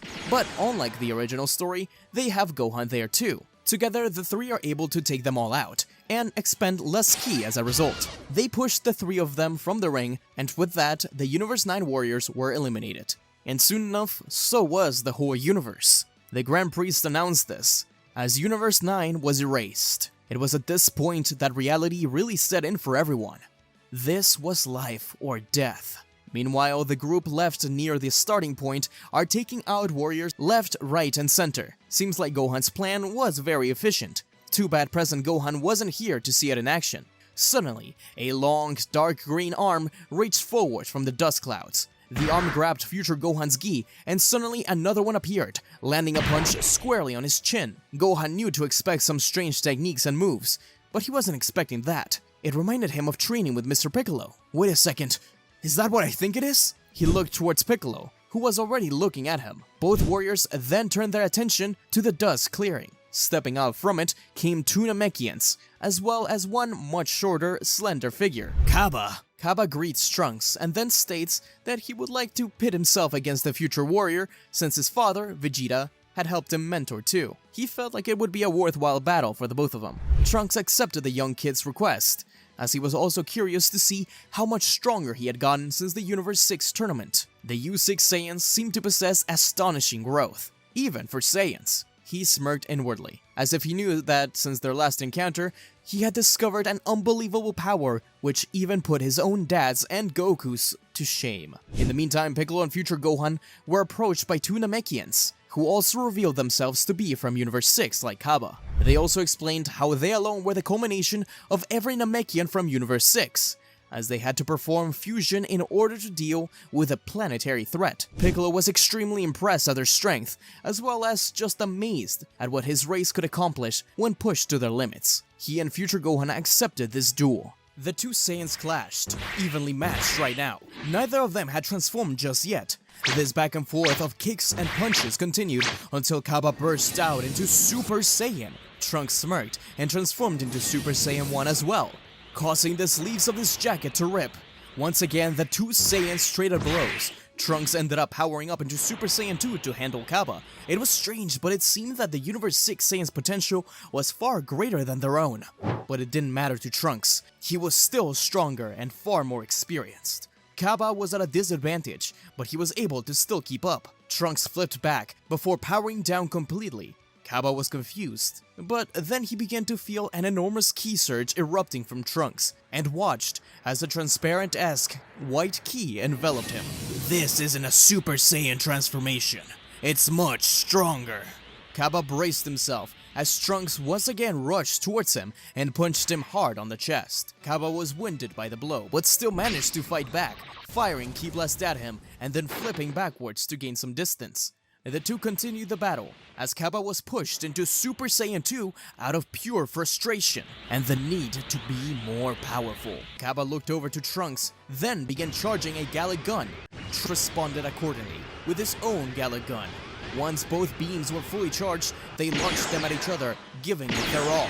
The entire area shook from the intensity of the blast, and some other contestants even turned to watch the beam struggle, Vegeta being one of them. Despite being in the midst of battle against Universe 2's Ribrianne, the prince was proud they had both come so far. He then focused his attention on his foe and blasted her with her own powerful Big Bang attack, knocking her down to the ground. The beam struggle between the two Saiyans continued for a little while, until Kaba's beam began to give in to Trunks's. Despite being in his ultimate form, Trunks was flicking into his beast form, giving him an edge in battle and allowing him to come out victorious. Meanwhile, the battle between future Gohan, Piccolo, and the Universe 6 Saiyans intensified. The two Namekians had extraordinary battle prowess, despite both Piccolo and Gohan outdoing them in raw strength. The two Namekians had keen battle instincts, and it was clear they were seasoned warriors. Despite the battle being difficult, future Gohan couldn't help but be excited while fighting alongside his mentor. This Piccolo was just like how he remembered his master, but even more compassionate and caring. He was happy that Piccolo had grown into such a respectable warrior. Suddenly, the larger of the two Namekians extended his arms, grabbing Piccolo by the neck and throwing him against some debris. While Piccolo was recovering, the Namekian rushed towards him, firing a mouth beam at full intensity.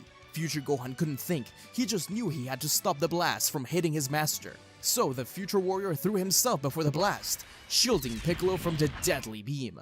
Once the light cleared, Gohan fell forward. But before he could hit the ground, Piccolo stretched out his arm and lowered him gently. He knew Gohan would be okay in a bit, for now he could rest. Piccolo used the Hellstone grenade, scattering small ki balls around the two Namekians before bringing them all together and exploding them both. The Namekians at this point were badly hurt, but not willing to back down just yet. Suddenly, future Gohan rushed past Piccolo and began fighting them both at the same time. "I'm counting on you, Piccolo." Piccolo knew exactly what he meant and began charging up a special beam cannon, all whilst Gohan kept the two Namekians occupied. After about 2 minutes, Gohan began charging up a Super Kamehameha, which he used to blast them both. However, despite the intensity of Gohan's blast, it wasn't enough to overpower the mouth beams. The beam clashed together before the Namekian's mouth beam gave waste to Gohan, and at the same time, Piccolo launched his special beam cannon, hitting both of them at the same time and knocking them from the ring. Gohan walked over to Piccolo, lending him a hand up, before pulling Gohan into a hug. "That was impressive, Gohan. I'm proud of you.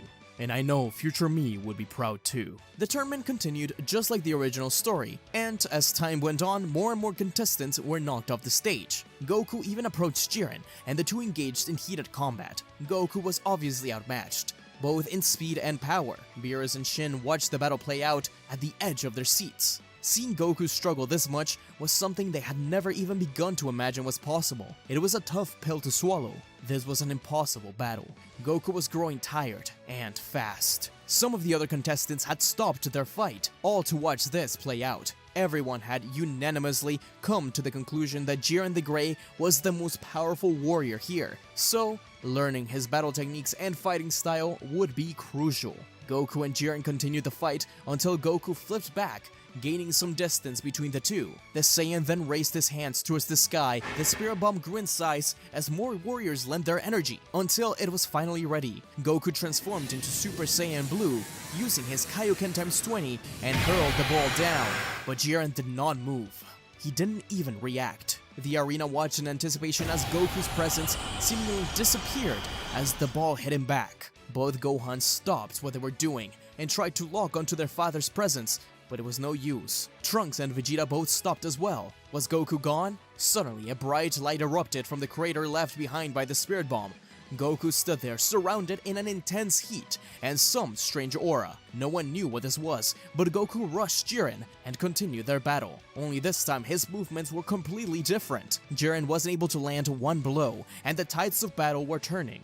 Until, of course, Ultra Instinct Omen wore off, leaving Goku battered and bruised. Like in the original story, he was moved to a safer location. The fight continued. One by one, universes were erased. However, some battles deviated from canon. For example, when Caulifla went up against Goku, Kale began getting furious at Goku for taking Caulifla away from her, causing her to undergo her transformation. She began fighting Goku alongside Caulifla until Gohan intervened and got her attention for a short while. Gohan attempted to calm her down, as he could see that she was suffering. "I can sense that you and I are similar in some ways. We both have gentle appearances, but have a dormant power hidden within. It's kinda comforting to know that there are others who are like me in this tournament. But not only that, I think the two of us are fighting for those we love. More so than ourselves. I can see it in your eyes that you don't particularly like fighting for yourself." Kale had calmed down a considerable amount at this point, her pupils coming back as well as reason. She thanked Gohan for helping her calm down while she was overcome by jealousy and anger. Gohan smiled in response, then suggested that perhaps a battle between them could be beneficial. Kale could feel a similar untapped energy and genuine kindness within Gohan, and agreed. The two of them battle for some time until they're rudely interrupted. Caulifla rushes in and grabs Kale, telling her it's time for them to use their trump card. Gohan is a little disappointed, as he was enjoying the battle against Kale. Goku, on the other hand, is excited by this trump card they had in mind. Gohan sighed and watched alongside his father as the two female Saiyans took a pair of Patara earrings, fusing into Kefla. To Goku's disappointment, Kefla stated how she would like to engage in battle against Gohan first. Gohan was surprised to hear this, but happy that Kale had enjoyed their little match this much. Gohan was flattered and accepted her proposal, but was interrupted by his future self. "Wouldn't this battle be more fair if it was the two of us against the two of you?" Kefla was silent for a second, before agreeing to take them both on, as this would be more fair. The two Gohans nodded at each other before both of them powered up into their ultimate forms and got into their battle stances. Kefla smirked and responded with her own. The three warriors clashed, sending a huge shockwave across the entire arena. Present Gohan, after feeling Kefla's strength for himself, was really glad his future counterpart was there helping him out. The three Saiyans darted across the tournament stage, sending energy waves and blasts everywhere. Kefla was especially flashy with her moves. The hybrids opened their auras up and sent out simultaneous explosive waves, knocking Kefla back and off balance. Then the future warrior fired a Super Masenko, knocking the fused fighter back even further, causing her to block. Whilst future Gohan did this, present Gohan rushed towards her and used a soaring dragon strike to knock her up into the air, where she was struck by a special beam cannon performed by future Gohan. "I've had plenty of time in Otherworld to practice this one." Piccolo, who was now watching the battle royale from the spectator seats, due to a miscalculated scuffle with Toppo, was overcome with pride, though he never admitted out loud. Kefla fell backwards, splitting back into Caulifla and Kale. The rest of Universe 6 was already eliminated, so if she was to fall, then that would be it for them. Both Gohans watched sadly as she fell backwards and off of the tournament stage. It was a solemn moment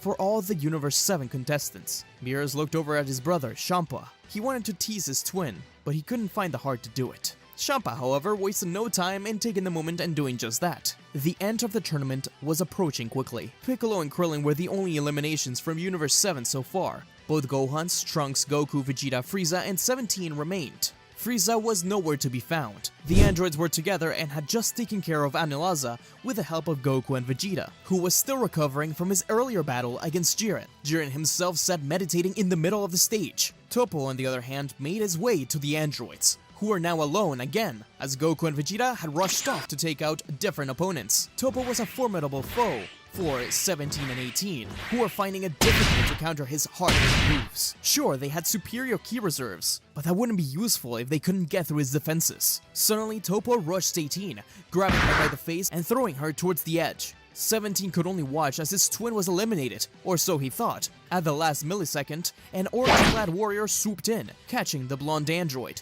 18 opened her eyes to see none other than future Gohan.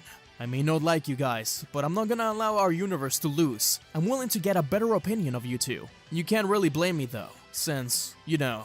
Anyways, let's take this guy out. Both androids nodded in unison, and 17 rushed in front of the other two, creating his signature android barrier and shielding them from Toppo's energy blasts. Then 18 rushed with 2 Destructo Discs, while Gohan charged up a Super Kamehameha and fired it his way. Toppo was knocked backwards from the assault of the attacks, but it wasn't quite enough. In the meantime, Dispo was taking care of weaker opponents, until he came across future Trunks and present Gohan.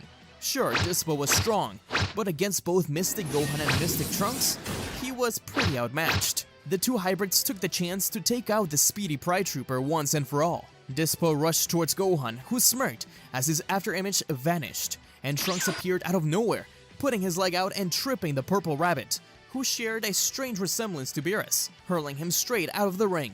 The hybrids smiled and high-fived each other, which ended abruptly, as a purple blast, scarily similar to something from Beerus, was hurled towards the two of them. They both jumped back just in time to dodge the attack, but that wasn't the end of it.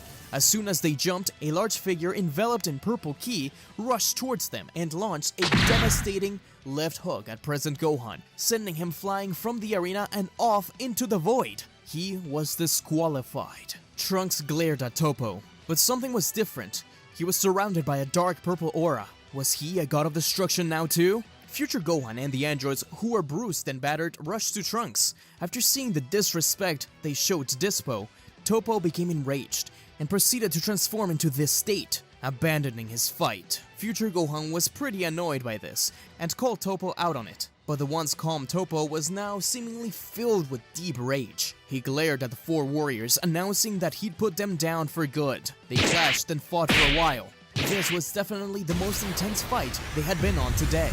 The androids worked together with Gohan and future Trunks, managing to chip away at his defenses bit by bit. Toppo was just growing ever more impatient with every strike, until he began assaulting the 4 with his Justice Finger Flash. Both androids rushed in to get in front of the hybrids and activated their android barriers. The attack lasted for a good minute, and the 2 androids fell to the ground with exhaustion. They had infinite ki, but using a technique like that for so long took a toll. The androids looked back at Gohan and Trunks, and then 17 smiled, before saying, "We can tell that you have a lot of hidden powers still laying dormant inside you both. So, take this next attack as an apology for our future counterparts. In return, win this tournament." And with that, the androids powered up, shaking the stage with their combined auras, before rushing the Pride Trooper using the same technique they had used all those years ago against Gohan. Toppo was taken completely by surprise and knocked to the ground.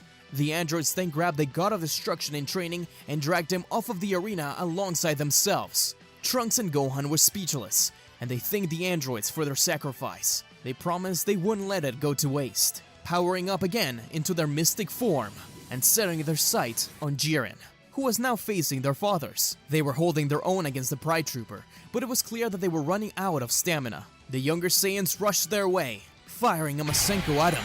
Jiren was relatively unharmed at this point. He had a few scrapes and bruises more than anything, and just looked annoyed and frustrated. The 4 Universe 7 warriors and Jiren were the only remaining contestants at this point. Surely the 4 of them could handle this foe. Goku and Vegeta powered up into Super Saiyan Blue, with Goku activating his Kaioken and Vegeta powering up even further into his evolved state. The assault continued. Gohan and Trunks were surprised at their fathers. It seems like they didn't have any limits. It was scary how they could keep evolving like this, but they wouldn't allow themselves to get left behind, joining in the assault. However, their moves were much more synchronized and in tune with one another, with Goku and Vegeta noticing this.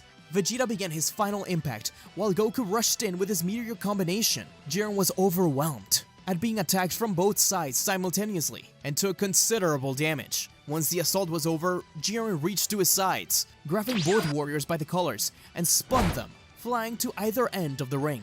Gohan and Trunks jumped at Jiren in anger, but just like their fathers before them, after their attacks, the two of them were blasted at point-blank range and flung into their fathers. All the Universe 7 warriors were moments away from being eliminated. Vegeta and Goku looked at each other as Goku finally tapped into Ultra Instinct once more, while Vegeta used Evolution. With their last ounce of strength, they kicked their sons back onto the tournament stage. We're leaving this to you both. Work together, combine your strength, defeat Jiren. We know you can do it, just like before. The two hybrids shouted at their fathers as they were eliminated and transported to the seats. It was all up to Trunks and Gohan now. The two hybrids looked at each other. They had one final ace up their sleeve, positioning themselves away and beginning to dance. Jiren was confused at this, not knowing what this was. They came together as a brilliant light illuminated the tournament stage. The Zenos shouted in excitement and wondered what this new fused fighter could do. The future fused fighter, Gohanks. Gohanks immediately powered up into Mystic, and then one more time, surprising everyone as his hair grew into a silver shade, shaking and crackling with electricity. Even the Grand Priest looked shocked at this sudden development. Gohanks was using his beast state. Jiren powered up fully and stared down at the fighters. The two clashed, shaking the arena with every blow. The Grand Priest ended up having to shield himself and the Zenos, as well as the spectators, due to how violent the shockwaves were. Jiren was actually up against the ropes now, and he was struggling to keep up with the fused hybrids for a moment. Their synchronization must have been flawless, because their power felt multiplied by hundreds. Jiren wasn't happy with his outcome at all. Strength was all about oneself. You shouldn't have to rely on others or teamwork in battle. That was just a weakness. Jiren had fought solo the entirety of his fight, while Trunks, on the other hand, had been working with his allies. Your pride and refusal to work with your teammates has been your biggest weakness, Jiren. If you had teamed up with Toppo or any of your other allies back then, instead of abstaining from battle, things may have ended differently for you. Jiren only glared back, obviously angered by these words. Then he began using his Power Rush attack on his enemy.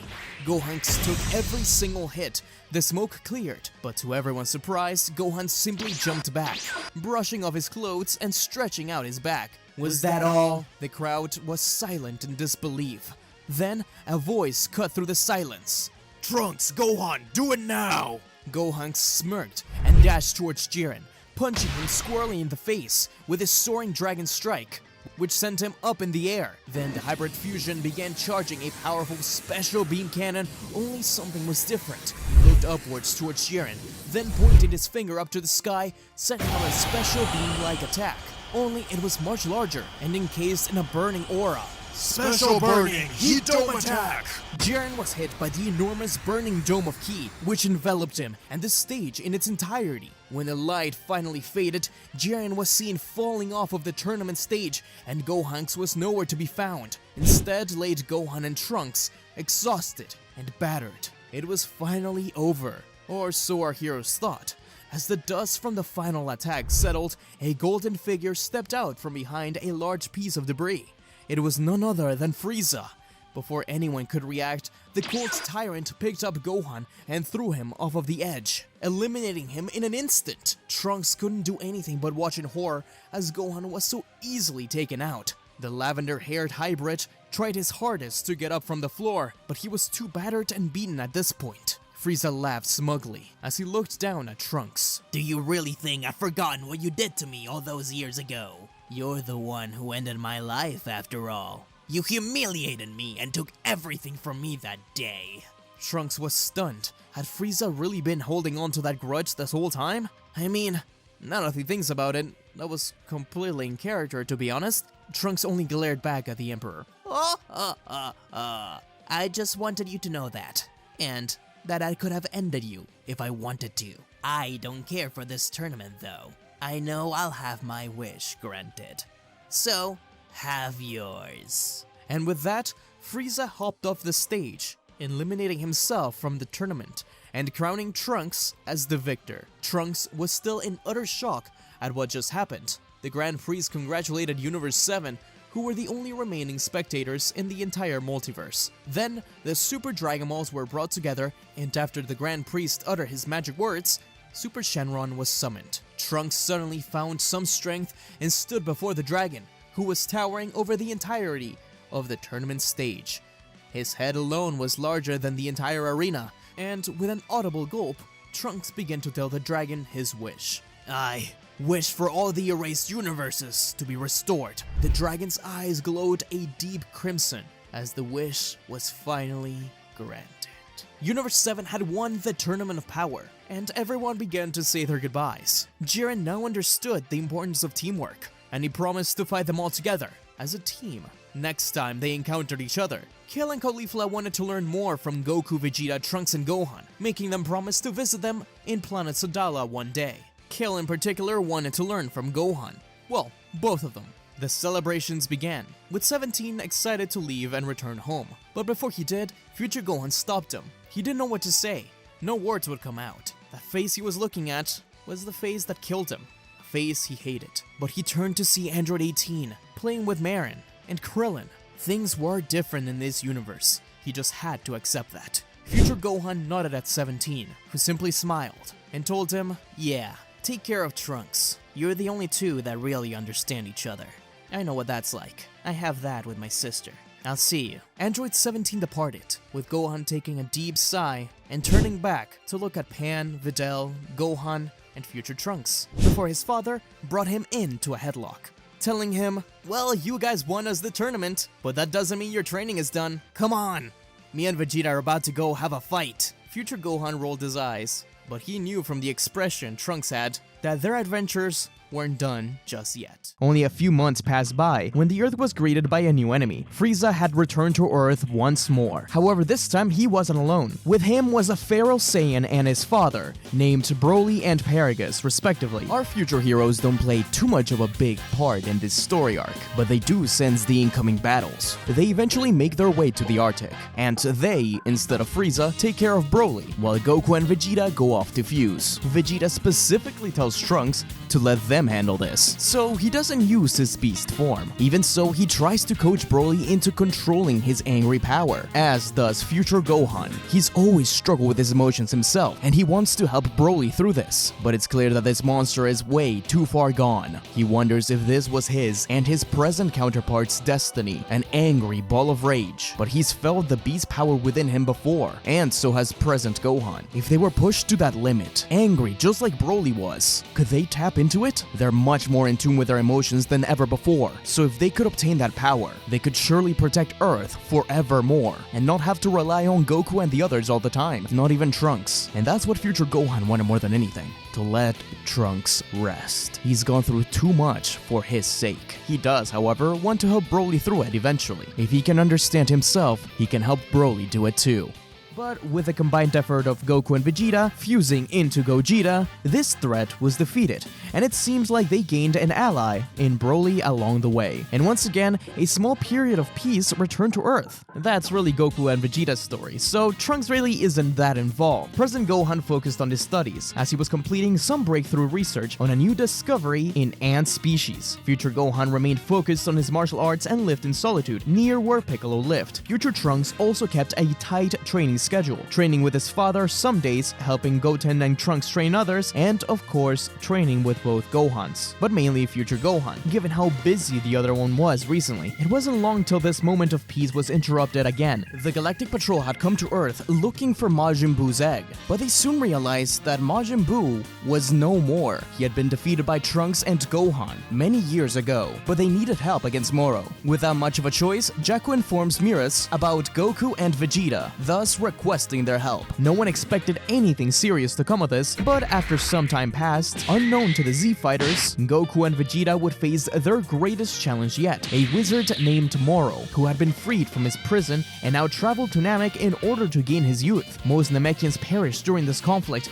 and both Goku and Vegeta lost dramatically. Moro has some incredible energy-stealing abilities. They now sought their own paths. Earth was greeted by space pirates under the command of Moro. They called themselves the Macarani Gang, and with little effort, they were defeated and captured by Piccolo, who interrogates them, asking if they had any relation with the interference he's been feeling from outer space. Jakku informed Bulma and the others at the lookout about the situation involving Moro in space, and how 3 of his men were currently on Earth. He also specifically explained that one of them had the ability to copy his opponent's moves. Bulma tells him to calm down before calling future Trunks and informing him of the situation. Now now they'll need to get in contact with the other Z fighters so that everyone can prepare for when the force arrives. As soon as Bulma ends the call, however, a circular portal opens right in front of her and 3 figures descend. They turn to face Bulma and each fire an attack completely unprompted. Piccolo, Krillin, and Jacko have no option and immediately jump in front of Bulma, firing a blast each to protect her. Piccolo's special beam cannon forces all of them back as 7-3 takes a note of this. 7-3 grabs Piccolo by the neck, stealing his technique in an instant,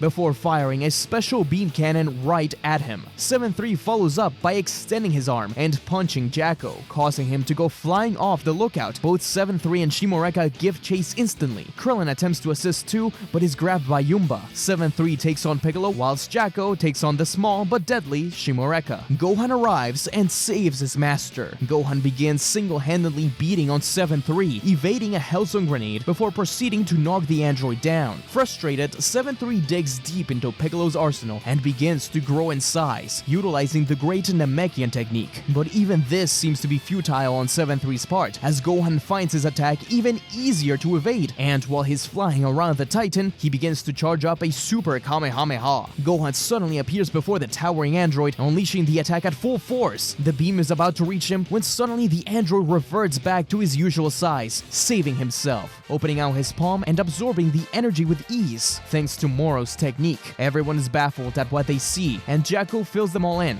explaining how 7-3 has the ability to store and switch between 3 copied abilities, which last a certain amount of time. Both future Trunks and future Gohan arrive on the scene. Now with renewed vigor, the Z fighters all rush towards their foes, pushing them back and doing considerable damage, to the point that Shimoreka contacts Sagumbo. He informs Moro of the situation on Earth, and how these fighters are putting up enough of a fight to even force 7-3 to rely on Moro's techniques. Moro is surprised that there are other warriors in the universe who possess incredible power. Future Trunks kicks 7-3, sending him crashing out into the lookout. I'm not sure why you bothered to come here. If you were expecting Earth to be weak and unprotected in Goku's and Vegeta's absence, then you're sorely mistaken. They are not even the strongest fighters Earth has to offer. Moro is surprised to hear this. First of all, he had no idea this was Goku and Vegeta's home planet, but this brat was announcing that he was stronger than both of them. Looks like planet Earth would be the next on the list. Moro smirked, leaning back and ordering his men to return back to his ship. They'll make their way to the planet and take it by force. Trunks smirked. I hope you know, I'm not going to let any of you escape.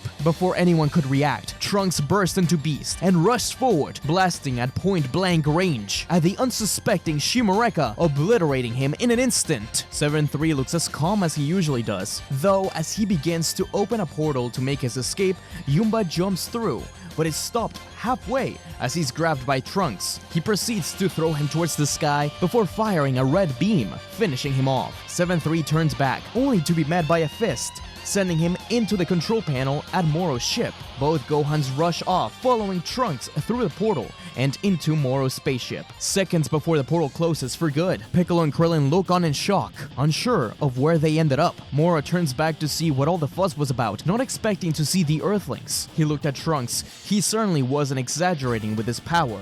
It was unlike anything he'd ever felt. This power was just raw, unrestrained anger and strength. If only he could have it for himself. Trunks didn't waste a second and immediately rushed towards Moro, beating on him immediately and without hesitation. The double Gohan spread out, taking down criminals on board, including those piloting the ship. Present Gohan kept shouting at Trunks to be careful and avoid the control panel, which was already badly damaged at this point, as he desperately tried to pilot the alien ship. A stray blast destroyed a wall which sucked away many of the aliens before an energy shield closed it. Moro was getting frustrated. How was it possible for a mortal to hold such power? This battle was a losing one, and if he didn't do something soon, then he would surely die. The ship's emergency lights began to flash, and an alarm blared, signaling that they didn't have long before it came crashing down. Trunks grit his teeth, trying his best to come up with an escape plan, but it was no use. Moro stopped the attack for a second, grabbing Trunks by the neck and beginning to take away his energy. It was so powerful, Moro began to instantly de-age. Suddenly, a familiar presence was felt, and before Trunks could turn around to confirm his suspicions, a hand was felt on his shoulder, and in the next second, he was falling flat on his face. The three hybrids groaned as they came to their senses. They realized they weren't on the ship anymore, instead on some unknown alien world. Who could have possibly teleported them there? Goku! But before Trunks could finish the sentence, he was cut off by his father's gruff voice. That flashy technique isn't hard to master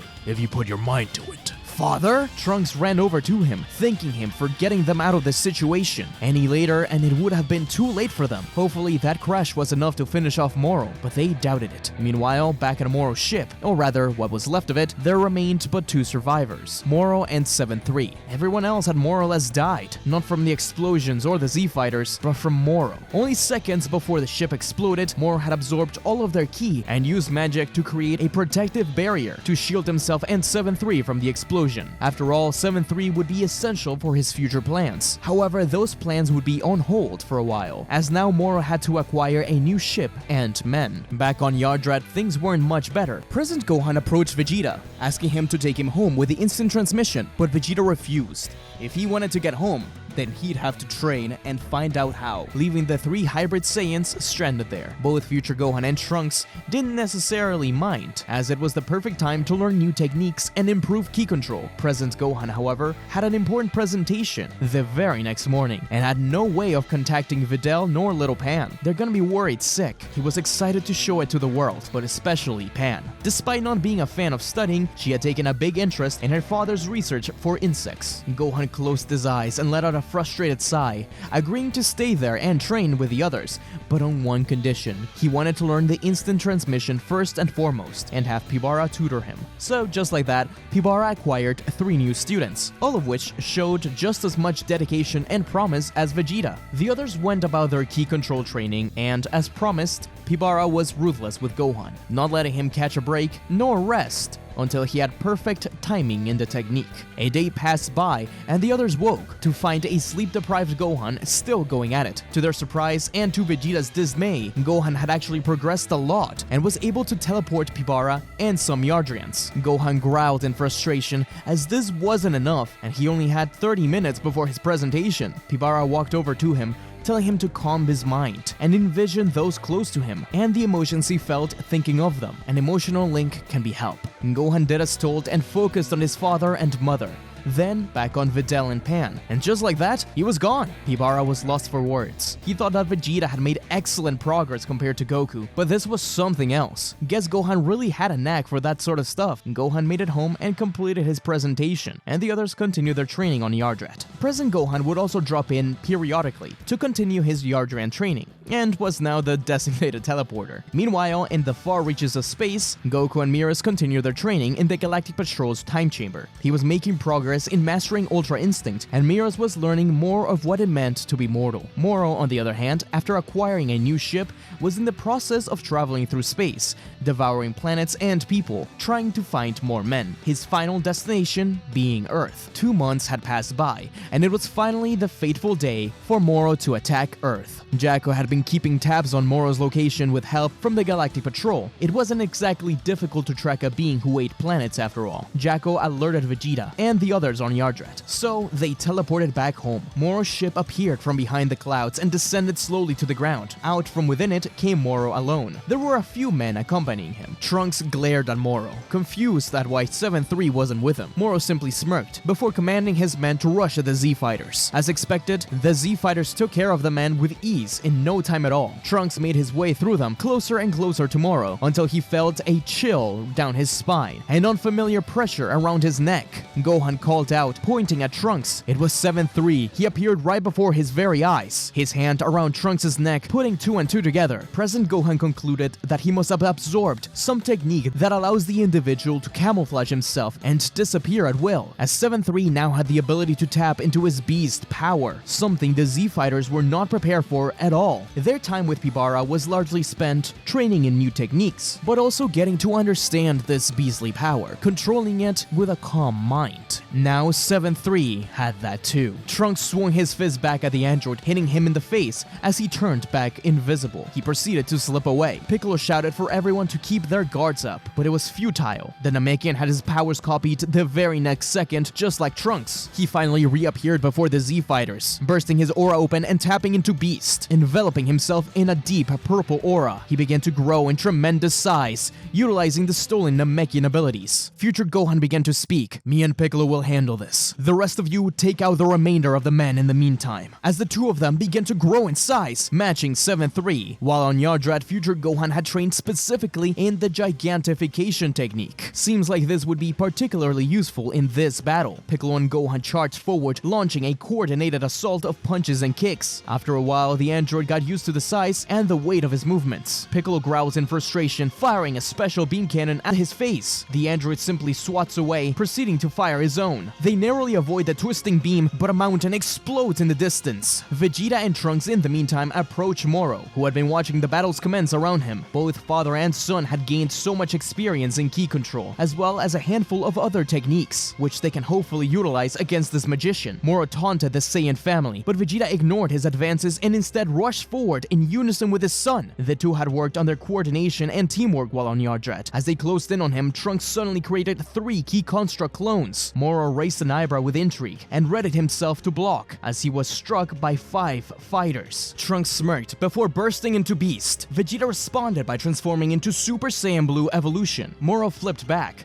opening his own malicious aura. The energy and life force of countless of planets and people seeped out of him. It was terrifying. Trunks was furious. He quietly mourned all those lives lost. Once again, the warriors clashed. It seemed that despite Moro's overwhelming aura and tenacious abilities, Trunks and Vegeta's raw strength was enough to keep them from being completely decimated. Present Gohan and the other Z fighters were having an easy time and made quick work of some of the strongest members of Moro's force. Sagambo and the fused female convicts were taken care of by Gohan and the androids. The other Z fighters cleaned up the rest. Piccolo and Future Gohan were still engaged in combat with 7-3. Unfortunately, those two were having a lot more trouble with their foe. They knew he was on a time limit, but at this rate, getting to 30 minutes would be their own doing. As the two were catching their breath, 7-3 fired a Super Kamehameha, but to their surprise, the blast was met with another Super Kamehameha from none other than present Gohan. "Looks like you guys need a little assistance." "You're telling me." The 3 warriors regrouped, Piccolo, Future Gohan still remaining in their giant forms to match 7-3. They then launched their assault on the giant android. Piccolo and Future Gohan rushed to 7-3 from opposite sides, firing Masenkos at the same time. 7-3 used his arms to block, but his vision was impaired from the smoke. Present Gohan took this opportunity to rush forward, running underneath the behemoth, firing Ki Blast as he slid under him. However, these Ki attacks were different, and instead were Ki Whip constructs, which were now entangled around the android's legs. The smoke cleared, and 7-3 used Hellzone grenades, targeting everyone. Piccolo knew Gohan would be severely injured if he was hit head-on from the attack, so he rushed over to him and covered him with his giant hands. The attacks rained down on both the giant Piccolo and Gohan, leaving them battered and beaten. Piccolo looked like he was done for and fell on the ground unconscious. It was at that moment that the two Gohans had a sudden energy spike. After seeing Piccolo barely alive, the two were hit with a deep and unforgiven rage, allowing for both of them to simultaneously tap into their beast form. They had felt this type of power before, but never like this. Present Gohan screamed out as he pulled on the key constructs, causing the giant to topple over, then immediately began charging up a special beam cannon. Future Gohan was already charging up his own, and as the Titan fell, they both fired their beams, piercing right through the android's chest and head. It was finally over. The giant fell, causing the earth to shudder from the impact. Both Gohans looked at one another, only now realizing that they had tapped into their beast form all by themselves. Shocked at their appearance, they made a startled comment at how comically large each other's hair was. The defeated 7-3 returns to his original size, no longer a threat. As the two Gohans admire each other's glorious hair, they realize that they've started to flicker in and out of beast. Not only that, but Future Gohan falls to one knee. At first, they just think this is because this is the first time they've achieved this form. But as they turn to Moro, they realize that he has his arm out. He has been stealing their power as they fought, increasing his own and making them have a disadvantage again. Even just having the beast forms on the battlefield seemed to be a problem. Tomorrow, it was just one giant beacon, a power source he could just eat up. But now that they've realized it, they knew they had to take care of them now. Moro, however, had quickly abandoned this fight and rushed towards the unconscious body of 7-3 before eating the android whole. Everyone was repulsed and disturbed by this grotesque demonstration. Moro underwent a transformation, on his forehead appearing a deep blue gem, similar to what 7-3 had, meaning he also possessed beast power. The Z-Fighters tried to show no signs of worry and continued to stare down at the foe. Moro stands up with a newfound confidence and powers up into the new form. He begins his assault on the heroes. Trunks quickly bursts back alongside the Gohans. The three beast hybrids rush towards the terrible magician. Even with all three of their powers combined, Moro seemed to have such an advantage. He had eaten every planet in his wake during their journey to Earth. On top of that, 7-3, Goku and Vegeta's power, as well as the various galactic criminals. Moro smirks, lifting his arms up to the air. The ground shook beneath them. Large cracks begin appearing around Earth. It was like an earthquake being summoned. The Z-Fighters took flight and jumped to a safer ground, watching as the Earth parted beneath them, and lava spewed from the crevices below. From the ground below, several small rocks were risen. These smaller rocks circled around him, creating somewhat of a barrier. The lava bubbling in the ravines beneath them was launched directly at them all. The Z-Fighters dodged and weaved as they could, avoiding the flaming rocks and the lava. Moro seemed to be toying with them all. Trunks and Gohan found themselves on opposite sides, firing Super Masenkos at the same time. The blast connected, but with the stone barrier instead. Moro then slashed his claws at both of them, before blasting them with a volley of powerful ki blasts, knocking them to the ground and out of their states. Krillin and Yamcha picked them up, moving them away from the uneven landscape and to the back lines. All who remained to stand up to Moro were Vegeta and Gohan. But just as the two were about to rush forward, a familiar energy was felt. Goku appeared, accompanied by Miras. Both him and Goku were extremely surprised by Moro's power. It had grown exponentially since the last time they saw him back on Namek. Miras, secretly an angel, watched on with a smile. Goku looked back at his companions. Krillin and the Z-Fighters were recuperating. As Goku was about to talk, Vegeta interrupted, telling the sons that they need to buy him some time. That's all he'll ask of them, and in return, he'll make sure to finish this battle with a technique he's been working on. Goku was confused as what that could be, but agreed nonetheless, having complete trust on his friend. Present Gohan was also excited to see what the plan was. Goku nods to his son, and the two begin to rush forward, flickering in and out of instant transmission space. Once close to their foe, they continue to use instant transmission to teleport around the battlefield with unprecedented speed and coordination. Moro was a bit surprised by the direct attack and didn't expect them to come straight for him. Even so, he could keep up with them, and in between instant transmission spaces, he punched Gohan out of one of them, but Goku held him back. He began using rocks and lava to create a molten rock vortex,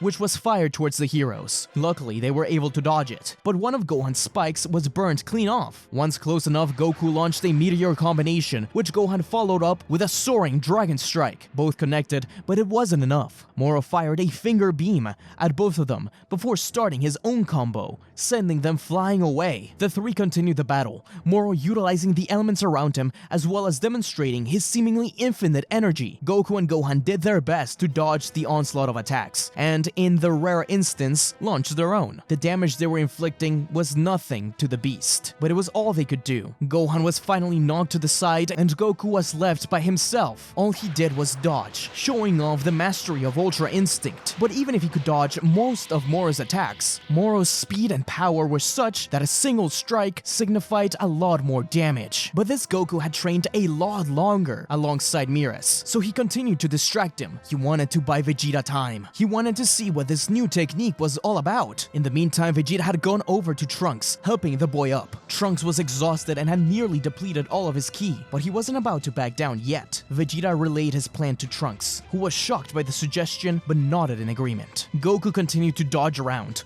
unaware of Moro's tactics. With a scream, he burst his aura and pushed Goku away, punching his arms down onto the ground, only for his left to reappear behind Miras and his right in front of him, ready to punch him in the face. Miras had to fight back. He didn't expect this. He was hoping that Goku would have to be the only one to attack, but he had no option now. He would be erased, but he had to fight. As the arm was about to touch Miras' nape, a flash of light cut through Moro's arm behind Miras. The arm fell to the ground as future Gohan rose with it in his hand. He barely managed to smirk as he was still struggling. You know, before I got revived, I was missing one of these for a while. Too bad I don't have a use for it now.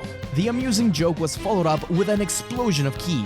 destroying the arm in an instant. Moro grunted. He wouldn't be getting Ultra Instinct this time around. In his frustration, Moro began to hit a lot harder, firing ki blasts all over the place, leaving only Goku and Mira standing. They stood in front of Moro. As he rushed their way, Miras and Goku both continued to evade, as Miras tried his best not to fight back. This was Earth's battle, not his. But it was clear to Goku that he couldn't keep this up forever. He yelled out to his sons to help him out as they all fired blasts at Moro, keeping the wizard at bay for a moment. Vegeta began collecting energy, utilizing his 4 Spirit Vision technique, which he had learned on Yardrat. Trunks is still terrified of this power, this responsibility. I'm sorry, son, that we're always putting this weight on your shoulders. This time, you're not fighting for some doomed planet, a dead father, or to avenge your master.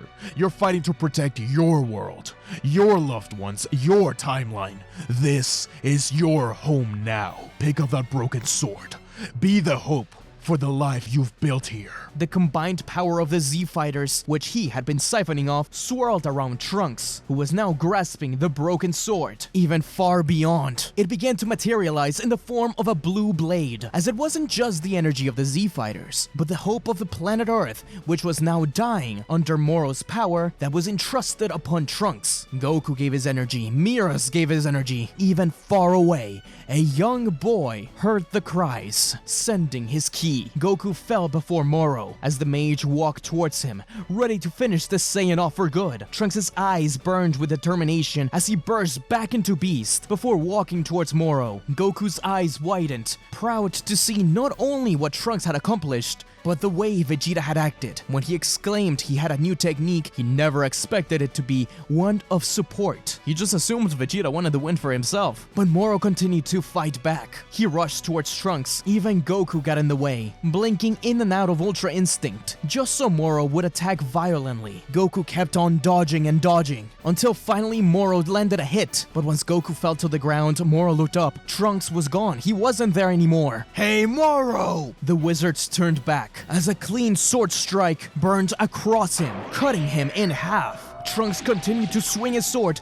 over and over again, but Moro began to melt, as if fusing with the planet. The Gohan saw this happen. They weren't going to allow it. Together with Trunks, they combined their powers to fire Kamehameha, Masenko, and a Gallic gun. Moro was consumed. The battle was won, and Trunks fell to the ground. His father caught him, overwhelmed with pride for his son. The threat was no more. The energy Trunks had taken was returned back to the heroes and planet Earth itself, and soon enough, the Dragon Balls would be used to restore the planets which Moro had brought ruin to. Trunks hoped that this would be his final challenge for at least a little bit. Sure, there was an adventure with Goku and Vegeta out in space with a certain man named Granola. After returning from Planet Cereal, Vegeta had an idea of Trunks training with Granola. The scarfed man reminded him a lot of his son, and he felt that they could learn something from each other. A sword master and a sniper, the two got along well, although their training would need a lot more. Trunks' eyes began to be more precise, with the two aliens bonding over their destroyed planets. But Trunks never lost hope, and that inspired Granola. He wanted to do good for everyone. Granola would go out in space, seeking what it meant to be himself, while Trunks returned home. And so, years passed on by. Unknown to him though, the same organization that destroyed his future timeline was working in the shadows, creating 2 new androids, in a situation that seemed eerily familiar. But will Trunks have the power to stop them? Next, what if Trunks stayed in the past?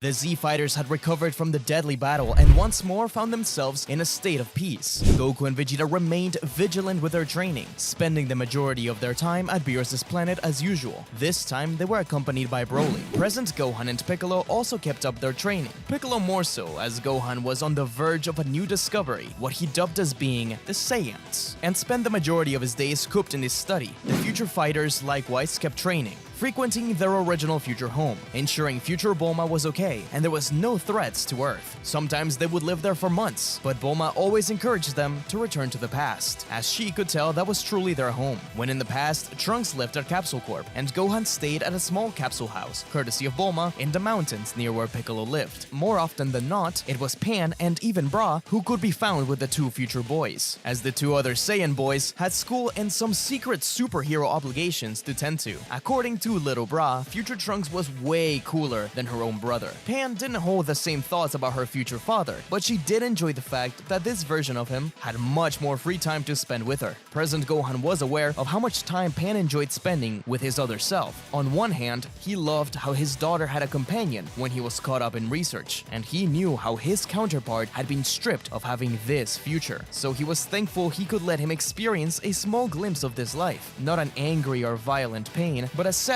which he tried to ignore and not confront due to how it would affect the other two. It could wait until after he published the paper. Future Gohan, as promised, also spent a lot of time training and mentoring Broly. He knew exactly what it was like to have not only a loved one put so much faith into them, but to be burdened with such indescribable rage. The two became close friends. They were sort of loners whose power was so intertwined with their emotions, to the point where their anger could manifest into pure power. They were both quiet, gentle individuals who had a strong love for nature. Future Gohan was currently at Beerus' planet with the others. Him and Broly had just finished battling, with Broly coming out victorious. Future Gohan had been trying to train himself to access the beast's form, but it was so difficult for him, having more trouble than Trunks ever did. Broly and Gohan laid on the grass, catching their breaths. They discussed some battle strategies before their conversation shifted. Broly recalled some stories about his past battles on Vomp and how he would play and train with his first friend ever, Ba, gesturing to his green fur, before lamenting on how his father didn't approve of their friendship and shot the beast, cutting off its ear, causing him to never trust Broly again. It was then when Gohan realized the sheer depths of the cruelty which Broly had endured through his life, but despite all that, his loving and caring nature remained.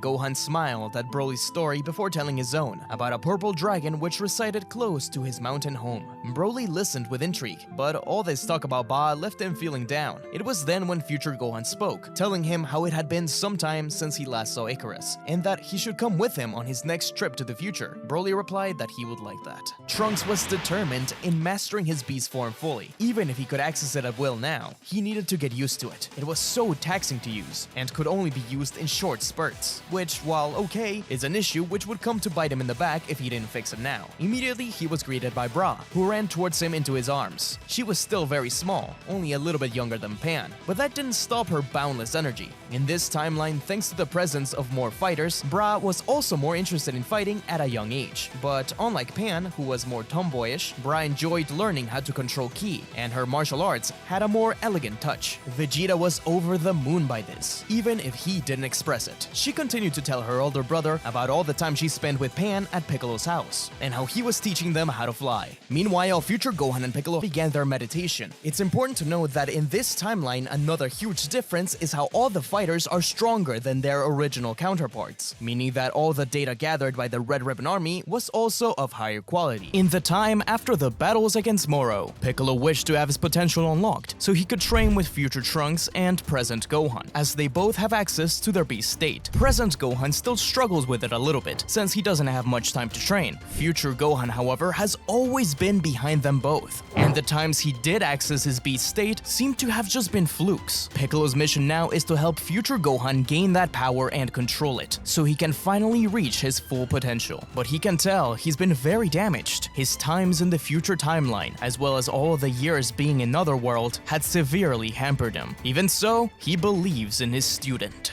Two blasts came towards the two. Thankfully, because they were so relaxed, their keen senses alerted them to the energy blast, swiftly moving out of the way. What was shocking, though, was how they did not detect the sources of the blast. Suddenly, two figures began darting around, only appearing as shadows due to the dust and smoke. They were not giving off any key signature, just like two other foes they once knew. Piccolo could sense the anxiety coming from Gohan. He was definitely still haunted by his past. The Saiyan growled into Ultimate, shouting at Piccolo to get far away, unleashing a barrage of ki blasts, hoping to hit one of them. The two Gammas skillfully dodged and weaved, and unleashing a barrage of melee attacks. Piccolo and Gohan got clear views of their attackers, taking note of the red ribbon symbol. Piccolo argued that he needed to stay and fight with them, but Gohan replied, "I let the Piccolo in my future die. I will not let the same thing happen here, pushing them all away from himself before flying upwards and out of the smoke, yelling at them to come after him. The two androids, Gamma 1 and 2, smirked, knowing he was just baiting them, but they didn't care. They knew, after all, that Gohan was the one they needed to take care of. Demon King Piccolo was already hurt from their previous attacks, so they could finish him off at their leisure.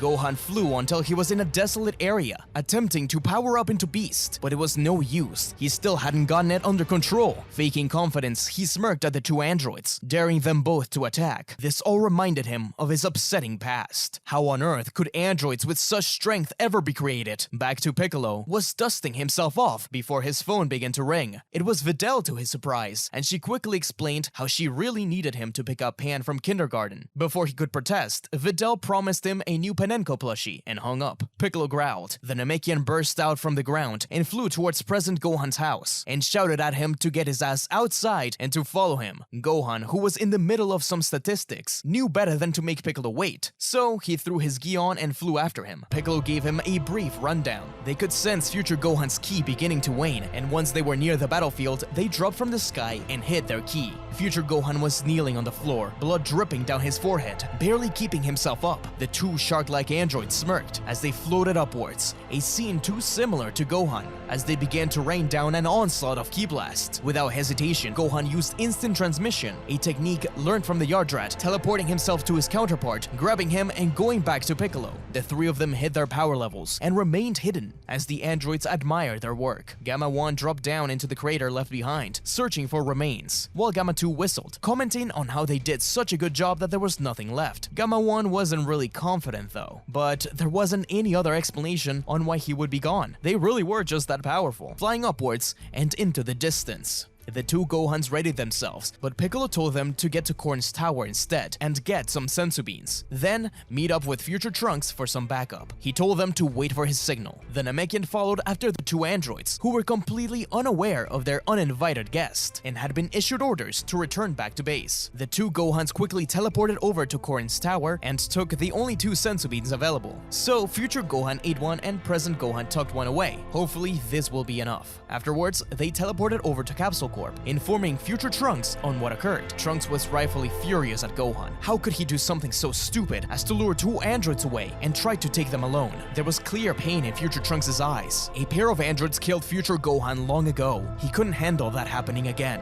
Future Gohan knew his student was right, and he apologized, explaining how he needed to prove himself, or something like that. I understand why you did that, Gohan, but you have to remember, you're not alone anymore. There's plenty of capable fighters who are more than willing to help you fight. Gohan was nearly moved to tears. Since when had Trunks grown into such a smart adult? He smiled at his student and said a simple but sincere thank you. The moment was met with a rude interruption from an obnoxiously loud ringtone. President Gohan shrieked. He answered the phone to an unhappy Videl, who asked him again to go and get her. She had asked Piccolo, but he was nowhere to be found, so Gohan did so with the instant transmission. Meanwhile, Piccolo had successfully made his way into the base. They were currently discussing how to go about getting the attention from the other Gohan, Piccolo, and finally future Trunks. Piccolo was a little taken aback by the fact that they seemed to be fully aware that there were two Gohans, but also that there's a future Trunks. This was highly concerning and made the Namekian worried. Listening to the small scientist talk about his creation, the doctor said that Cell Max still needed time to be programmed correctly, so he wouldn't just be a mindless monster, but that his physical components were nearly done, and that the key to their victory, the fuel stolen from Capsule Corp, was currently being inserted into Cell Max. The conversation shifted back to their next step, which was how they would go about and kidnap the daughter of President Gohan, using her as leverage to get his attention. Piccolo had heard enough. Stepping forward and throwing his helmet off, Piccolo revealed himself to be the enemy. The Gammas were shocked at this. How could he have gotten past the security like that? And how could they have allowed him to follow them all the way back here? Magenta was furious. Piccolo smirked. If you want Son Gohan here,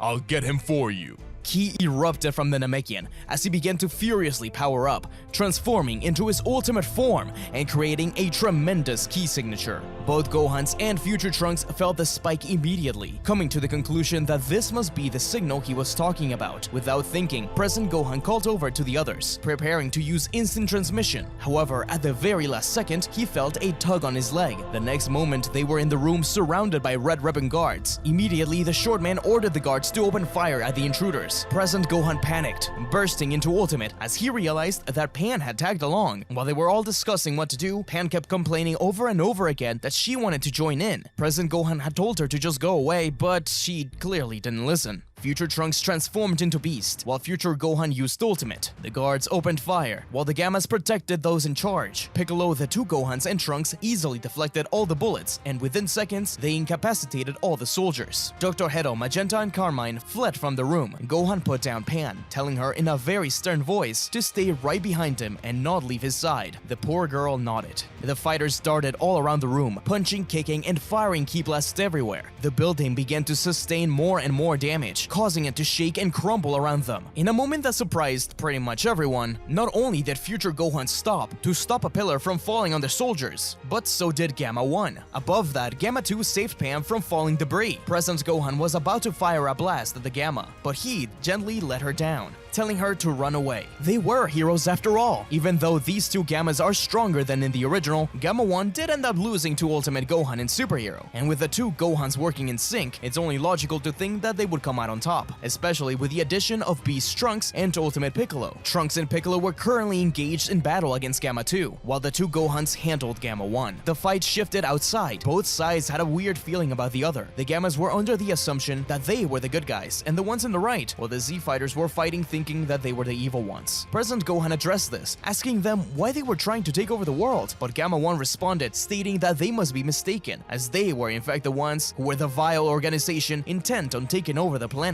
Piccolo butted in, asking them how they were the good guys when their plan consisted of kidnapping a 4-year-old girl. Both Gammas halted their attacks, as they genuinely thought this over. Gamma 2 was stumped, but Gamma 1 insisted that it was for the greater good, and that no harm would ever come to the girl. Neither of the two Gohans were happy with that answer, and blasted at them. The Gamma's resolve was starting to waver at this point, and it fully broke down completely when they witnessed Carmine open fire at all of them, but specifically at Pan, who managed to skillfully dodge all of the attacks and take him down in the process. The Gammas lowered their weapons, and the Z fighters began to explain their side, confused as what they must have been told. Gamma 2 hung his head in shame, upset that they were lied to about the enemy. Gamma 1 was more annoyed at Magenta. They both knew Dr. Hedo had good intentions, as they were programmed to be superheroes, but they felt like fools now. Future Trunks and Future Gohan were a little apprehensive about their sudden change in heart, but Present Gohan trusted the both of them, as he pointed out that androids 17 and 18 could change. If they could, then why not these two? They protected Pan. They saved the soldiers. They didn't need to do that. Future Gohan was harder to convince, given the history with the Red Ribbon androids. Just looking at that symbol made him shiver. Nevertheless, he had to agree to a truce, though he stayed far away from the androids. While they were talking this over, Magenta fled over to Cell Max's incubator. Dr. Hedo chased after him like in the original and took care of Magenta, but not before he could release the incomplete Cell Max. Cell Max's gathered data is of higher quality. This is a more formidable foe for our heroes to handle. As the Z fighters and the Gammas came together in mutual understanding, a ship landed down near the ruined base. Outside jumped Krillin, 18, Goten, and Trunks, who were in their superhero outfits, and a very concerned Bulma carrying Bra. She had contacted the boys, worried not only about the Gohans, Trunks, and Piccolo, but also about the fact that she thought she lost Pan. She looked for her all over the place. When Trunks got home, he was able to find her by sensing her ki. And here we are. The kids were a little disappointed that the reinforcements got there so late. Present Gohan smiled and thanked Bulma anyways. Pan and Bra went around searching for Gohan's glasses, while the two Gammas looked at Saiyaman X1 and 2. They exchanged details on their poses and special techniques. However, the ground started to shake and a massive explosion was heard. Smoke and fire could be seen from afar, and a small ship appeared. The Gammas looked over to see that it was none other than their creator fleeing from the site, shouting and warning everyone to run away. They put 2 and 2 together and figured that Magenta had panicked and set Cell Max free. Piccolo, the two Gohans, Future Gohan, and Gamma 2 stood before the others, protecting them all from the shockwaves of the explosion. Future Trunks told his mother to take Bra and Pan and leave far away. The Z fighters all watched in horror as the gigantic cell-like creature rose up. The power it was giving off was nothing short of terrifying. The appearance of the beast was similar to Semi-Perfect Cell, only 1,000 times the size, and somehow even more disgusting. Wasting no time, the two Gohans rushed forward, bursting into ultimate at the same time, and blasted at the creature. Bulma hurried towards the ship, carrying the two children. Gamma 1 placed down Dr. Hedo, then, alongside Gamma 2, joined in the fight. Goten and Trunks fist bumped and flew after, while 18 looked genuinely frightened. Krillin figured she was probably thinking about Cell all those years ago. The battles intensified as the android suddenly released a devastatingly destructive and blinding attack, reminiscent of purple lasers. The fighters weaved in and out, barely dodging the beams. The beast's lasers died down, and he set his sight on present Gohan, who was still tired from the earlier battle. He let out a blood-curdling roar, and then rushed to the hybrid warrior, throwing a punch at him and sending him flying backwards into the ruins. Piccolo, Future Trunks, and Future Gohan began raining down a barrage of ki blasts. Cell simply swatted them away before attacking them too. The others helped, though they were causing little damage. Our heroes were losing ground. Cell Max felt like he was basically indestructible, and all of his attacks had the power to take out any of the Z fighters if they hit just right. It was a life and death battle, and our heroes knew it. Goten and Trunks looked at both of the Gammas, getting into a superhero pose and declaring their victory over Cell Max. President Gohan facepalmed, realizing that's what he must have looked like all those years ago. He then burst out his aura and nodded at Piccolo. One after another, the Z fighters attacked. Up first was the Gammas, rushing towards the beast, enveloping themselves with blue and red aura. Using most of their energy reserves, they ripped through the monster's left arm. Right after came Goten and Trunks' attack, swirling together to release their ultimate Saiyaman attack. Their technique hit Cell Max head-on, slightly fracturing his head dome. Krillin unleashed the Kienzan, which was followed by a powerful ki blast courtesy of 18. The devastating ki blast hit one of the wings of the beast, and the two of them kicked it at the point of impact, cracking it into two, rendering the beast flightless. Finally, the two Gohans burst out their auras, powering up all the way into the pinnacle of their ultimate forms. Piccolo followed suit, and finally Future Trunks rose along with them in his beast form. The four of them rushed at the android, flying around the kaiju, blasting at him with Kamehamehas, Masenkos, and special beam cannons, as well as unleashing their various melee combos. The beast was finally pushed back, causing him to fall down the hole he crawled out of. Then the entire team unleashed a relentless onslaught of ki blast until they couldn't hear any more of the creature's roars. Smoke rose up from the pit, and a haunting silence befell the battlefield. Was it over? Just as Krillin was about to congratulate everyone, a blood-curdling scream was heard yet again, and a weird blue flash appeared before them, and from it, the android. He punched them all directly, launching them backwards into the rubble. Punching them in the exact same way this battle had begun. Not only that, though he was damaged, his wing seemed to be back. Trunks pushed himself up, looking forward, and once again seeing the behemoth seemingly teleport around and race towards them all. But it didn't look like simple teleportation. Every time Cell Max did this, he glowed a blue color, making sounds very familiar to Future Trunks. The battle continued, with present Gohan and Future Trunks coming together, continuing to power up more and more. To present Gohan, just seeing Cell's face like that, the person who caused his father to die, who killed Trunks in the first place, it made his blood boil. Present Gohan burst into his beast form. He had trouble getting into it, as he hadn't really been training it, unlike Future Trunks. But at this moment, with Cell right in front of him, he was able to tap into it once more. Together with Future Trunks, they fired a twin blast at Cell.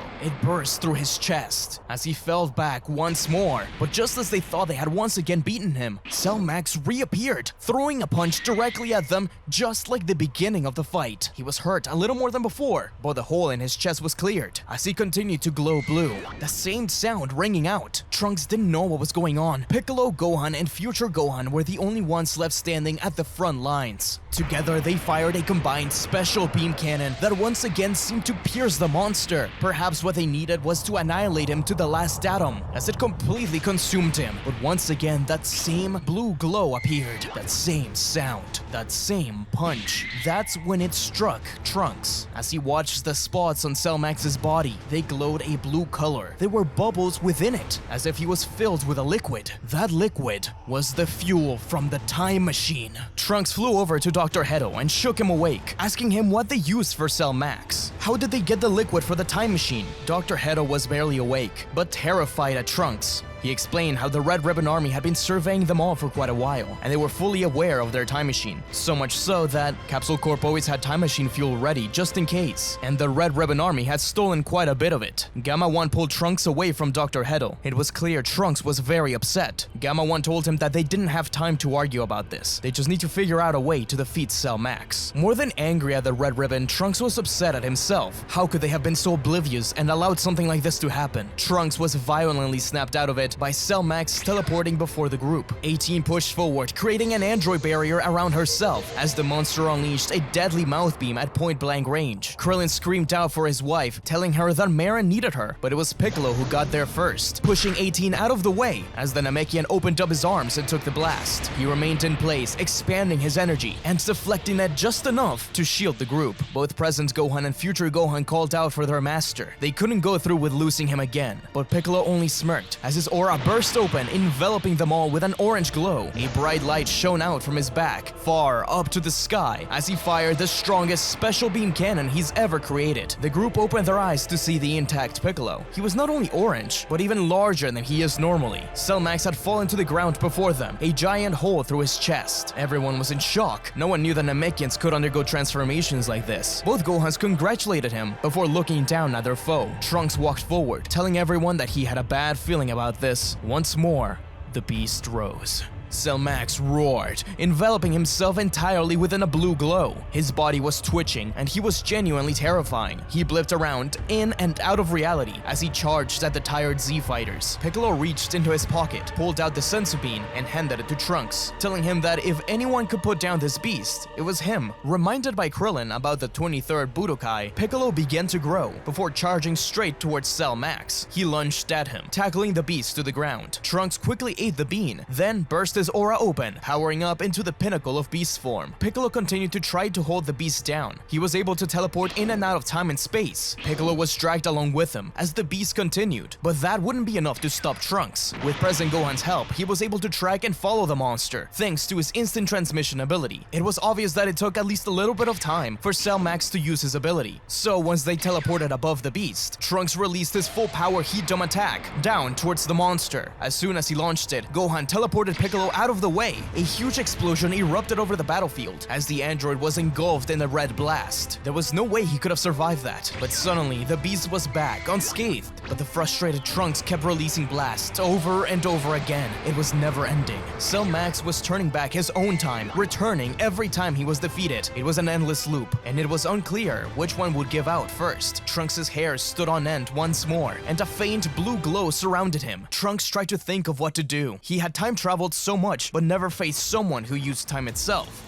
Effectively, Cell Max had been turned into a time machine itself. Future Gohan could see his student struggling. He was giving it his all, but this creature was something they have never faced before. But if its powers were tied to time travel, Future Gohan told Trunks that he'd be right back. Trunks met his eyes and instantly trusted his master. Whatever it was, it could work. In an instant, Future Gohan burst towards Capsule Corp, recovered something, and turned back. Future Gohan reached into his pocket, taking out a capsule and throwing it to the side. The time machine appeared from within it. While Piccolo and present Gohan continued fighting Cell Max, Trunks retreated, asking what the hell Future Gohan was doing. Future Gohan explained his reasoning. You said that monsters using time travel, right? Well, think about it, Trunks. We have that power too. We've been doing it forever. If we launch the time machine against Cell Max, just as it time travels, perhaps we'll get rid of the monster. Pan watched as Future Trunks and Future Gohan talked, but it was clear that there was sadness in their eyes. Without asking, she jumped out of the window from the ship, reaching down towards Future Gohan. As Bulma had no option but to travel down with Bra, Pan asked what they were doing, and even though Future Gohan tried to lie to her, it was clear that the girl already knew. Future Gohan had made up his mind, and he was going to risk his life. The little girl begged him not to go, that he wouldn't know what to do without him, but Future Gohan placed a hand on her head. Hey, it's okay. I'll be back, I'm sure. Plus,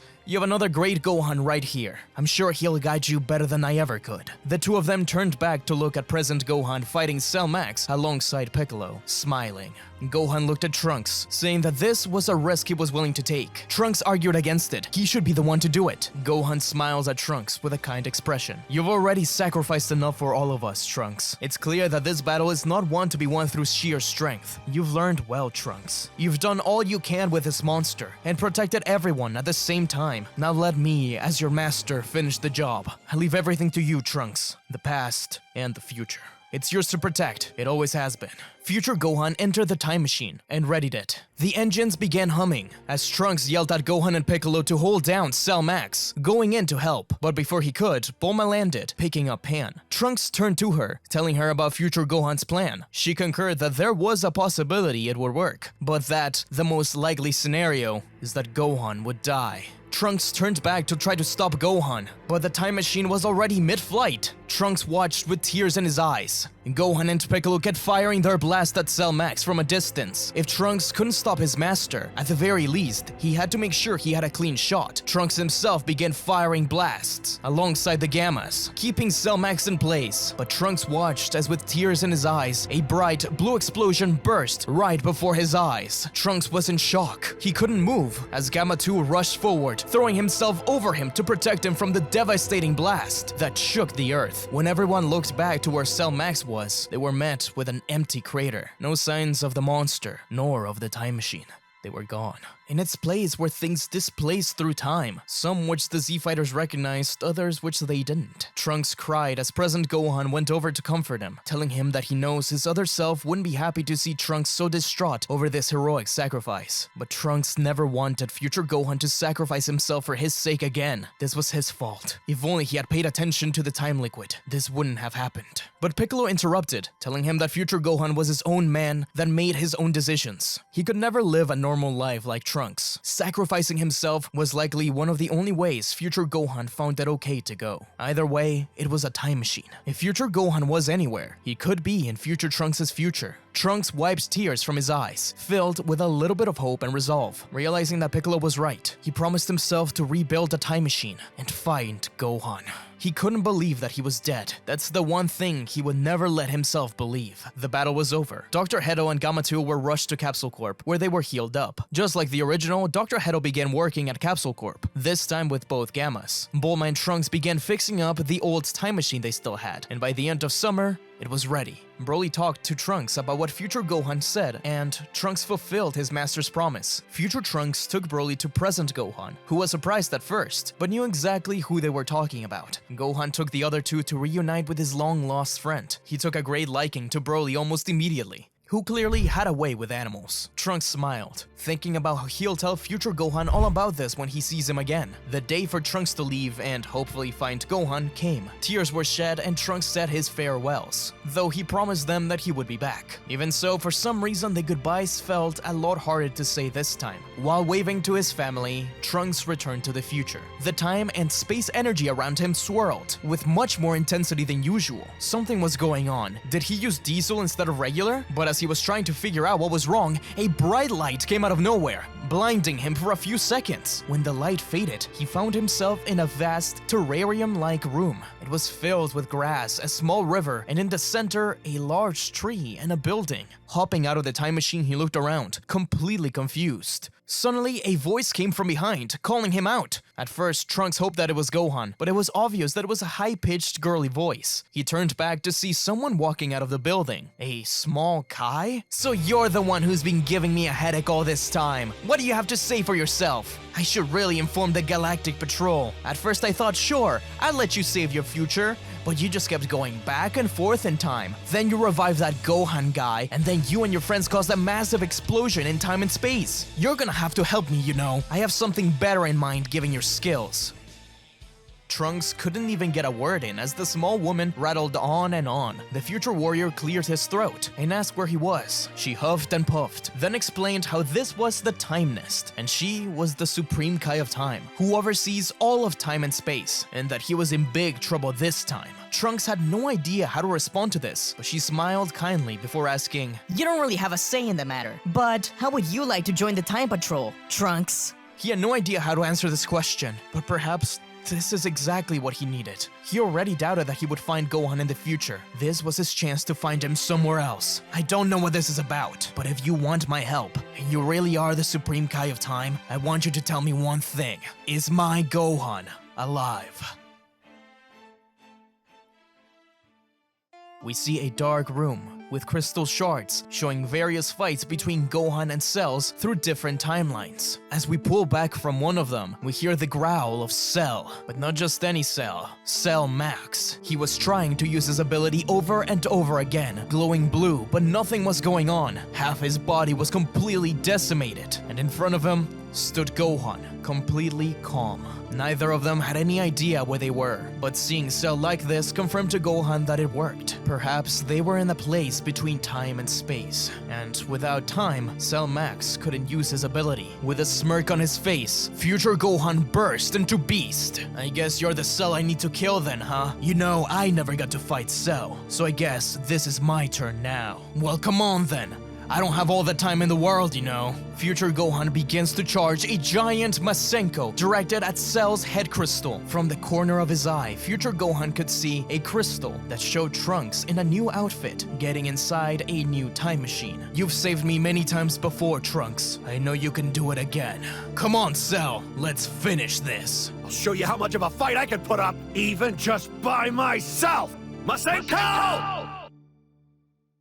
Thank you so much for watching, everyone. That was the full story of What If Trunks Stayed in the Past. This was one of the hardest stories to make, simply because things just kept going wrong. But in the end, it all came together. In particular, the ending I really enjoyed. So I hope you guys did too. A huge thank you to Novaria DB, my girlfriend, for writing most of the story. And as always, a thank you to the Patreons and members of the channel. If you want more Dragon Ball content, I just put out the first part of What If Piccolo got potential unleashed early, with part 2 being out for Patreons. Link in the description. And I also recently put out the full story of What If Broly was found and trained by the Kaioshin. Thank you guys for your support as always.